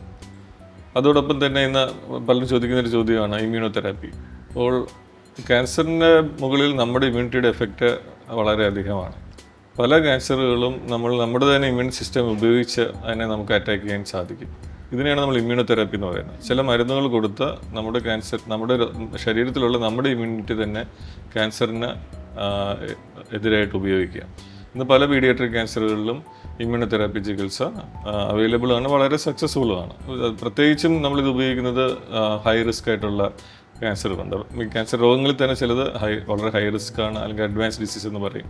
അല്ലെങ്കിൽ നേരത്തെ പറഞ്ഞ മാതിരി റിലാപ്സ്ഡ് അല്ലെങ്കിൽ റെക്കറൻ്റ് ആയിട്ടുള്ള ക്യാൻസേഴ്സ്, ഇങ്ങനത്തെ ഉള്ള ക്യാൻസറുകളിൽ നമുക്ക് ഇമ്മ്യൂണോതെറാപ്പി, ടാർഗറ്റഡ് തെറാപ്പി മുതലുള്ള ചികിത്സാ രീതികളിലേക്ക് പോകാം. മൊത്തത്തിൽ പറയുകയാണെങ്കിൽ ഇന്ന് നമ്മൾ മുന്നോട്ട് പോകുന്നത് പ്രിസിഷൻ ഓങ്കോളജി എന്ന് പറയുന്ന ഒരു ട്രീറ്റ്മെൻറ്റ് രീതിയിലേക്കാണ്. അതായത് ഒരു രോഗിക്ക് ആ രോഗത്തിൻ്റെയും പ്രത്യേകതകൾ അനുസരിച്ചിട്ട് ചികിത്സ തീരുമാനിക്കുക. ഇന്ന് നമ്മൾ ഒരു ക്യാൻസർ ഏതാണെന്ന് അനുസരിച്ചിട്ടാണ് ചികിത്സ തീരുമാനിക്കുന്നതെങ്കിൽ ഇനി ഫ്യൂച്ചറിലുള്ളത് പ്രിസിഷൻ ഓങ്കോളജിയിൽ നമ്മൾ ഉദ്ദേശിക്കുന്നത് ഈ രോഗിക്ക് ഇന്ന മരുന്നാണ് ഏറ്റവും നല്ലത് എന്ന് ആദ്യം തന്നെ കണ്ടുപിടിച്ച് ചികിത്സ നൽകുക എന്നുള്ളതാണ്. ക്യാൻസറിനെ കുറിച്ച് പൊതുവെയുള്ള തെറ്റിദ്ധാരണകൾ എന്തൊക്കെയാണെന്നൊന്ന് പറയാമോ? കുട്ടികളിലെ ക്യാൻസറിനെ കുറിച്ച് പറയുകയാണെങ്കിൽ പ്രധാനമായിട്ടുള്ളൊരു ചോദ്യം ഇതൊരു പാരമ്പര്യമായിട്ടുള്ള രോഗമാണ്. ഇതാണ് ആദ്യമേ ചോദിക്കുന്ന ഒരു ചോദ്യം എന്ന് കഴിഞ്ഞാൽ ഇത് പാരമ്പര്യ കുടുംബത്തിലുള്ള ക്യാൻസർ ഇല്ലാത്ത ഒരു കുടുംബത്തിൽ എങ്ങനെ വന്നു. അത് ഞാൻ പലവട്ടം പറഞ്ഞതുപോലെ ഇതൊരു പാരമ്പര്യമായിട്ടുള്ള രോഗമാകണമെന്നില്ല. ഒരു ഭൂരിപക്ഷം കുട്ടികളിലും ഇത് അങ്ങനെയല്ല. രണ്ടാമത്തെ ഒരു പാരൻസിൻ്റെ രണ്ടാമത്തെ ഒരു പ്രധാനപ്പെട്ട ചോദ്യം അവർ കഴിച്ച എന്തെങ്കിലും ആഹാരത്തിൽ നിന്നാണ് ഇത് വരുന്നത്. കാരണം ഒരുപാട് ലൈഫ് സ്റ്റൈൽ മാറിയിട്ടുണ്ട്, നമ്മുടെ എൻവയോൺമെൻറ്റ് മാറിയിട്ടുണ്ട്, ഇതെല്ലാം സത്യമാണ്. അതിൽ ഇമ്പാക്റ്റ് ഉണ്ടായേക്കാം. പക്ഷേ കുട്ടികളുടെ ക്യാൻസർ എന്ന് പറയുമ്പോൾ അങ്ങനെ ഒരു എൻവയോൺമെൻ്റലായിട്ടുള്ള ഒരു ഫാക്ടേഴ്സിൻ്റെ പ്രാധാന്യം അധികം ഉണ്ടെന്ന് പറയാൻ പറ്റുകയില്ല. കാരണം എന്ന് പറയുകയാണെങ്കിൽ ക്യാൻസറിൻ്റെ ഇൻസിഡൻസ്, അതായത് എത്ര ക്യാൻസറാണ് ഒരു പോപ്പുലേഷൻ എടുത്തു കഴിഞ്ഞാൽ ഉണ്ടാകുന്നത് നോക്കുകയാണെങ്കിൽ അത് വർഷങ്ങളായിട്ട് ഒരേപോലെ തന്നെയാണ്. അമിതമായിട്ട് കൂടി എന്ന് പറയാൻ പറ്റില്ല. ഇന്ന് ഒരുപാട് കുട്ടികൾ ക്യാൻസറിൻ്റെ ചികിത്സയ്ക്ക് വരുന്നുണ്ട്. അതിന് കാരണമെന്ന് കഴിഞ്ഞാൽ എന്താണെന്ന് വെച്ച് കഴിഞ്ഞാൽ ഇന്ന് രോഗനിർണയം അത്രയും മെച്ചപ്പെട്ട് കഴിഞ്ഞു. പണ്ടത്തെ പോലെ പല കുട്ടികളും ക്യാൻസർ ഉണ്ടെന്ന് പോലും അറിയാതെ മരിച്ച ഒരുപാട് കുട്ടികളുണ്ട്. ഇന്ന് അങ്ങനെയല്ല. ഇന്ന് ക്യാൻസർ ഡിറ്റക്ട് ചെയ്യപ്പെടുന്നുണ്ട്. ഒരുപാട് കുട്ടികളുടെ ക്യാൻസർ ഡയഗ്നോസ് ചെയ്ത് ചികിത്സയ്ക്ക് വരുന്നുണ്ട്. അതുകൊണ്ട് നമ്മൾക്ക് തോന്നാം ഒരുപക്ഷേ ഇത് ക്യാൻസർ കൂടി എന്നുള്ളത്. പക്ഷെ അങ്ങനെയല്ല. ക്യാൻസറിൻ്റെ എൻവയോൺമെൻറ്റൽ എഫക്ട്സ് എന്ന് പറയുന്നത് മുതിർന്നവരെ അപേക്ഷിച്ച് നോക്കുകയാണെങ്കിൽ വളരെ കുറവാണ്. മുതിർന്നവരിൽ പലപ്പോഴും ടൊബാക്കോ ദുരുപയോഗം ചെയ്യുന്നുണ്ട്, പുകയില ഉൽപ്പന്നങ്ങൾ ഉപയോഗിക്കുന്നതുകൊണ്ടൊക്കെ ക്യാൻസർ വന്നേക്കാം. അല്ലെങ്കിൽ മദ്യത്തിൻ്റെ അമിതമായിട്ടുള്ള ഉപയോഗം, ഭക്ഷണത്തിലുള്ള പ്രത്യേകതകൾ കാരണം എല്ലാം ക്യാൻസർ വരാം. പക്ഷേ കുട്ടികളിൽ ഇന്ന് വരെ അങ്ങനെ വ്യക്തമായിട്ടുള്ള ഒരു കോസ് എൻവയോൺമെൻറ്റിലുണ്ടെന്ന് നമ്മൾ കണ്ടുപിടിച്ചിട്ടില്ല. അപൂർവം ചില ക്യാൻസറുകൾ ഒഴിച്ചാൽ. ഇതാണ് രണ്ടാമത്തെ ഒരു പ്രധാനപ്പെട്ട മിത്ത്. മൂന്നാമത്തേതെന്ന് പറഞ്ഞു കഴിഞ്ഞാൽ ക്യാൻസറല്ലേ, ഒന്നും ചെയ്തിട്ട് കാര്യമില്ല, ഇങ്ങനെ ഇന്നും കരുതുന്ന ഒരുപാട് പേരുണ്ട്. ട്രീറ്റ്മെൻറ്റ് എടുത്തിട്ടും കാര്യമില്ല, ഒരിക്കൽ ക്യാൻസർ വന്നാൽ ഒരിക്കലും പോകില്ല, ഇങ്ങനെയൊക്കെയുള്ള ഒരു മിത്ത്. അതാണ് ചികിത്സ. ഇന്ന് കേരളത്തിൽ അത് ഒരുപാട് മാറിയിട്ടുണ്ട്. കേരളത്തിൽ അങ്ങനെ വിശ്വസിക്കുന്നവർ വളരെ കുറവാണ്. പക്ഷേ ഞാൻ പ്രാക്ടീസ് ചെയ്യുന്ന സെൻറ്ററിൽ മറ്റും നോക്കുകയാണെങ്കിൽ അങ്ങനെയുള്ള വിശ്വാസമുള്ള ഒരുപാട് പേര് ഇന്ന് ഇന്ത്യയിലുണ്ട്. നാലാമത്തെന്ന് വെച്ച് കഴിഞ്ഞാൽ ക്യാൻസർ വന്നു കഴിഞ്ഞാൽ ഒരു കുട്ടി അങ്ങ് ഡാമേജ്ഡ് ആയി എന്നുള്ള ഒരു തെറ്റിദ്ധാരണയാണ്. അത് ഇനി ട്രീറ്റ്മെന്റ് ചെയ്തിട്ട് കാര്യമില്ല ട്രീറ്റ്മെന്റ് ചെയ്തിട്ട് കാര്യമില്ലെന്നുള്ളതല്ല, ട്രീറ്റ്മെന്റ് ചെയ്ത് കഴിഞ്ഞാൽ കുട്ടിക്ക് ഡാമേജ് വന്നു, കുട്ടിയുടെ ജീവിതം നശിച്ചു എന്നൊക്കെയുള്ള ഒരു തെറ്റിദ്ധാരണ. അങ്ങനെയല്ല, ഭൂരിപക്ഷം കുട്ടികളും വളരെ നല്ല രീതിയിൽ നല്ല സക്സസ്ഫുൾ ആയിട്ട് ജീവിക്കുന്നുണ്ട്. അപ്പോൾ അതും ഒരു വളരെ, കാരണം ഈ തെറ്റിദ്ധാരണകൾ പലപ്പോഴും ചികിത്സയും ബാധിക്കാം. ചികിത്സയുടെ ഇടയ്ക്ക് പലപ്പോഴും പാരൻസ് ഡിസ്കറേജ്ഡ് ആകും, ഇത്രയൊക്കെ ചെയ്തിട്ട് എന്തിനാണ് നമ്മൾ മുന്നോട്ട് പോകുന്നത് എന്നുള്ള ഒരു നിരാശാബോധം ഉണ്ടാകാൻ സാധ്യതയുണ്ട്. അപ്പോൾ ഇത്തരം പ്രവണതകൾ നമ്മൾ ഇല്ലാതാക്കേണ്ടത് നമ്മുടെ ഒരു കടമയാണ്. അങ്ങനെയല്ല, ക്യാൻസർ കുട്ടികളിൽ, മുതിർന്നവരെ അപേക്ഷിച്ച് കുട്ടികളിൽ ക്യാൻസർ ചികിത്സിച്ച് ഭേദമാക്കാനുള്ള സാധ്യത വളരെ കൂടുതലാണ്. വെസ്റ്റേൺ സെൻറ്റേഴ്സിൽ 80-90% കുട്ടികൾ ക്യൂർഡ് ആയിട്ടുണ്ട്. ഇന്ത്യയിൽ ഇപ്പം 70-80% വരെ എത്തിയെന്ന് പറയാം പല രോഗങ്ങൾക്ക്, പല ക്യാൻസർ രോഗങ്ങൾക്കും. അതോടൊപ്പം തന്നെ അവർക്ക് നല്ല രീതിയിൽ ജീവിക്കുവാൻ സാധിക്കും എന്നുള്ളതും വളരെ കോൺഫിഡൻസോടുകൂടി നമ്മൾ പാരൻസിൻ്റെ അടുത്ത് പറയണം. ഈ പീഡിയാട്രിക് ഓങ്കോളജി തന്നെ സ്പെഷ്യലൈസ് ചെയ്യാനുള്ള ഒരു കാരണം എന്താണ്? കാര്യം കൊച്ചു കുട്ടികളെ ട്രീറ്റ് ചെയ്യുക എന്ന് പറയുന്നത് ഒരു ബുദ്ധിമുട്ടേറിയ കാര്യമാണെന്നാണ് ഞാൻ മനസ്സിലാക്കുന്നത്. അപ്പം വേറെ സ്പെഷ്യലൈസേഷൻ ഉണ്ടെങ്കിൽ പോലും ഡോക്ടർ ഈ ഓങ്കോളജി ഫീൽഡ് തന്നെ സ്പെഷ്യലൈസ് ചെയ്യാനുള്ള കാര്യം എന്താണെന്ന് പറയാം. ഞാൻ ഇത് പീഡിയാട്രിക് ഓങ്കോളജിയായിട്ട് കുറിച്ച് അറിയുന്നത് തന്നെ എൻ്റെ PG ട്രെയിനിങ് കാലഘട്ടത്തിൽ. അതായത് ഞാൻ കോഴിക്കോട് മെഡിക്കൽ കോളേജിലാണ് എൻ്റെ PG പഠനം ചെയ്തത്. അവിടെ ഒരു നല്ലൊരു ഹെമറ്റോളജി വിഭാഗമുണ്ട്. ഒരുപാട് ഹെമറ്റോളജി രോഗങ്ങളും അവിടെ വരുമായിരുന്നു. ഞാൻ പറഞ്ഞ പോലെ അരിവാൾ രോഗം വളരെ കോമൺ ആയിട്ടുള്ളൊരു സ്ഥലമാണ് വയനാട്. അവിടുന്ന് ഒരുപാട് രോഗികൾ വരുമായിരുന്നു. അത് കൂടാതെ മറ്റ് പല കോമൺ ആയിട്ടും റെയറായിട്ടുമുള്ള ഹെമറ്റോളജി രോഗങ്ങൾ വരും. അങ്ങനെയാണ് എനിക്ക് ഹെമറ്റോളജിയോടുകൂടി ഇൻട്രസ്റ്റ് ഉണ്ടായത്. അതോടൊപ്പം തന്നെ രക്താർബുദം പോലുള്ള രോഗങ്ങൾ ചികിത്സിക്കാനുള്ള ഒരു യൂണിറ്റും അന്ന് അവിടെ ഉണ്ടായിരുന്നു. അപ്പോൾ തുടക്കം മുതലേ മെഡിക്കൽ കോളേജുകൾ വെച്ച് നോക്കുകയാണെങ്കിൽ ക്യാൻസർ ചികിത്സ ആക്റ്റീവായിട്ട് നടന്നൊരു സ്ഥലമായിരുന്നു കോഴിക്കോട് മെഡിക്കൽ കോളേജിൽ. അന്നാണ് എനിക്ക് ക്യാൻസർ രോഗികളുമായിട്ടും ഒരു ബന്ധം തുടങ്ങിയത്. അത് കഴിഞ്ഞ് ഞാൻ പിന്നെ ആക്ച്വലി ഞാൻ ആ റൂട്ടിലല്ല പോയത്. ഞാൻ ഒരു ജനറൽ പീഡിയാട്രീഷ്യനായിട്ട് തന്നെ പ്രാക്ടീസ് ചെയ്യുകയായിരുന്നു. അപ്പോഴാണ് എനിക്ക് ടാറ്റ മെഡിക്കൽ സെൻറ്റർ കൊൽക്കത്തയിൽ ട്രെയിൻ ചെയ്യാനായിട്ടൊരു അവസരം കിട്ടിയത്. അന്ന് മുമ്പുണ്ടായിരുന്ന താല്പര്യം ഒന്ന് കൂടുതൽ സീരിയസ് ആയിട്ട് എടുക്കാമെന്ന് കരുതി അങ്ങോട്ടേക്ക്. അന്നും ഞാൻ ഫുൾ ടൈം ഒരു ഓങ്കോളജിസ്റ്റ് ആവുമെന്ന് ഞാൻ കരുതിയില്ല. എന്നിരുന്നാലും അത് കുട്ടികളിലേക്ക് അതെ, അവിടെ എത്തി ചികിത്സ തുടങ്ങിയപ്പോൾ വളരെ ബുദ്ധിമുട്ടായിരുന്നു. ചികിത്സ മാനസികമായിട്ട് നമ്മളെ ഞാൻ മനസ്സിലാക്കുന്നത് പല ഓങ്കോളജി ഡോക്ടേഴ്സിൽ സംസാരിക്കുമ്പോൾ പീഡിയാട്രിക് ഓങ്കോളജി ഡോക്ടേഴ്സ് മനസ്സിലാക്കുന്നത് നമ്മളെല്ലാം അതേ ഒരു ഫേസിൽ കൂടെ പോയിട്ടുണ്ട്. വളരെ സ്ട്രെസ്ഫുള്ളും വളരെ ഡിപ്രസിംഗ് ആയിട്ട് തോന്നാവുന്ന ഒരു ഫീൽഡാണ് പീഡിയാട്രിക് ഓങ്കോളജി. പക്ഷെ അത് തുടക്കത്തിലാണ്. പിന്നീട് ഇതേ കുട്ടികൾ, ഇത്രയും സഫർ ചെയ്യുന്ന കുട്ടികളും പാരൻസും വളരെ സന്തോഷത്തോടുകൂടി വർഷങ്ങൾക്ക് ശേഷം നമ്മുടെ ക്ലിനിക്കിൽ വരുമ്പോൾ പലരും വളർന്നു വലുതായി ഉദ്യോഗങ്ങൾ ചെയ്യുന്നു, അവർക്ക് ഫാമിലിയായിട്ട് അവരുടെ കുട്ടികളായിട്ട് നമ്മളെ കാണാൻ വരുന്നു. ഈ ഒരു സാഹചര്യം വരുമ്പോഴാണ് ശരിക്കും നമ്മൾ എത്ര സാറ്റിസ്ഫാക്ഷൻ എന്നുള്ളൊരു ഫാക്ടർ നമ്മുടെ ലൈഫിൽ വരുന്നത്. അപ്പോൾ അത് എളുപ്പമായിട്ടുള്ളൊരു യാത്ര ഞാൻ പറയുന്നില്ല. ആ ഒരു ട്രെയിനിങ് പീരീഡിൽ കിട്ടിയ ഒരു എക്സ്പീരിയൻസ്, അന്നും പല രോഗികൾ ഇങ്ങനെ വരുമായിരുന്നു. അപ്പോൾ എൻ്റെ പ്രൊഫസറൊക്കെ പറയുമായിരുന്നു ഇവരൊക്കെ അന്ന് ചികിത്സിച്ച കുട്ടികളാണ്. അപ്പോഴാണ് നമുക്ക് ആ ഡിപ്രഷൻ എന്നുള്ള ഒരു ഫേസിൽ നിന്ന് നമ്മളിതൊരു മീനിങ് ഫുൾ ആയിട്ടുള്ളൊരു കാര്യമാണ് നമ്മൾ ചെയ്യുന്നത് എന്നുള്ളത് ചെയ്യാൻ ബുദ്ധിമുട്ടേറിയതുമാണ്. അത് ഒരുപാട് പേര് അതെ, കുട്ടികളുടെ അവരുമായിട്ടുള്ള ഇൻട്രാക്ഷൻ. നമ്മൾ പീഡിയാട്രിക് ഓങ്കോളജിസ്റ്റ് ആകുമ്പോൾ ആദ്യം നമ്മൾ മനസ്സിലാക്കി നമ്മൾ കുട്ടികളെ സ്നേഹിക്കുന്നവരായിരിക്കണം. അപ്പോൾ ആ കുട്ടികളെ നമുക്ക് മാനേജ് ചെയ്യാൻ കഴിയണം. നമ്മുടെ സ്വന്തം കുട്ടികൾ നമ്മളിൽ എന്തൊക്കെ പ്രശ്നങ്ങളുണ്ടോ നമ്മൾ മാനേജ് ചെയ്യുന്നത് പോലെ തന്നെയാണ് പീഡിയാട്രിക് ക്യാൻസർ രോഗങ്ങളുള്ള കുട്ടികളെ നമ്മൾ മാനേജ് ചെയ്യുന്നത്. ആ ഒരു ഇനിഷ്യൽ ഒരു ബുദ്ധിമുട്ട് എല്ലാ ട്രെയിനീസിനും ആ പീരീഡിലുണ്ട്. അപ്പോൾ അത് കഴിഞ്ഞാൽ അത് ഓവർകം ചെയ്യും, അവർക്ക് ഒരു ഡിഫറൻസ് ഉണ്ടാകാൻ കഴിയും. അതുകൊണ്ട് തന്നെയാണ് ഞാൻ മനസ്സിലാക്കുന്നത് ഇന്ന് ഇന്ത്യയിൽ ഒരുപാട് പേര് ഇന്ന് പീഡിയാട്രിക് ഓങ്കോളജിയിലേക്ക് വരുന്നുണ്ട്. പണ്ട് അങ്ങനെയല്ലായിരുന്നു. കഴിഞ്ഞൊരു 10-15 വർഷമായിട്ട് ഒരുപാട് പേര് ഇന്ന് പീഡിയാട്രിക് ഓങ്കോളജി വരുന്നത് അതൊരു വളരെ സന്തോഷകരമായിട്ടുള്ളൊരു കാര്യമാണ്.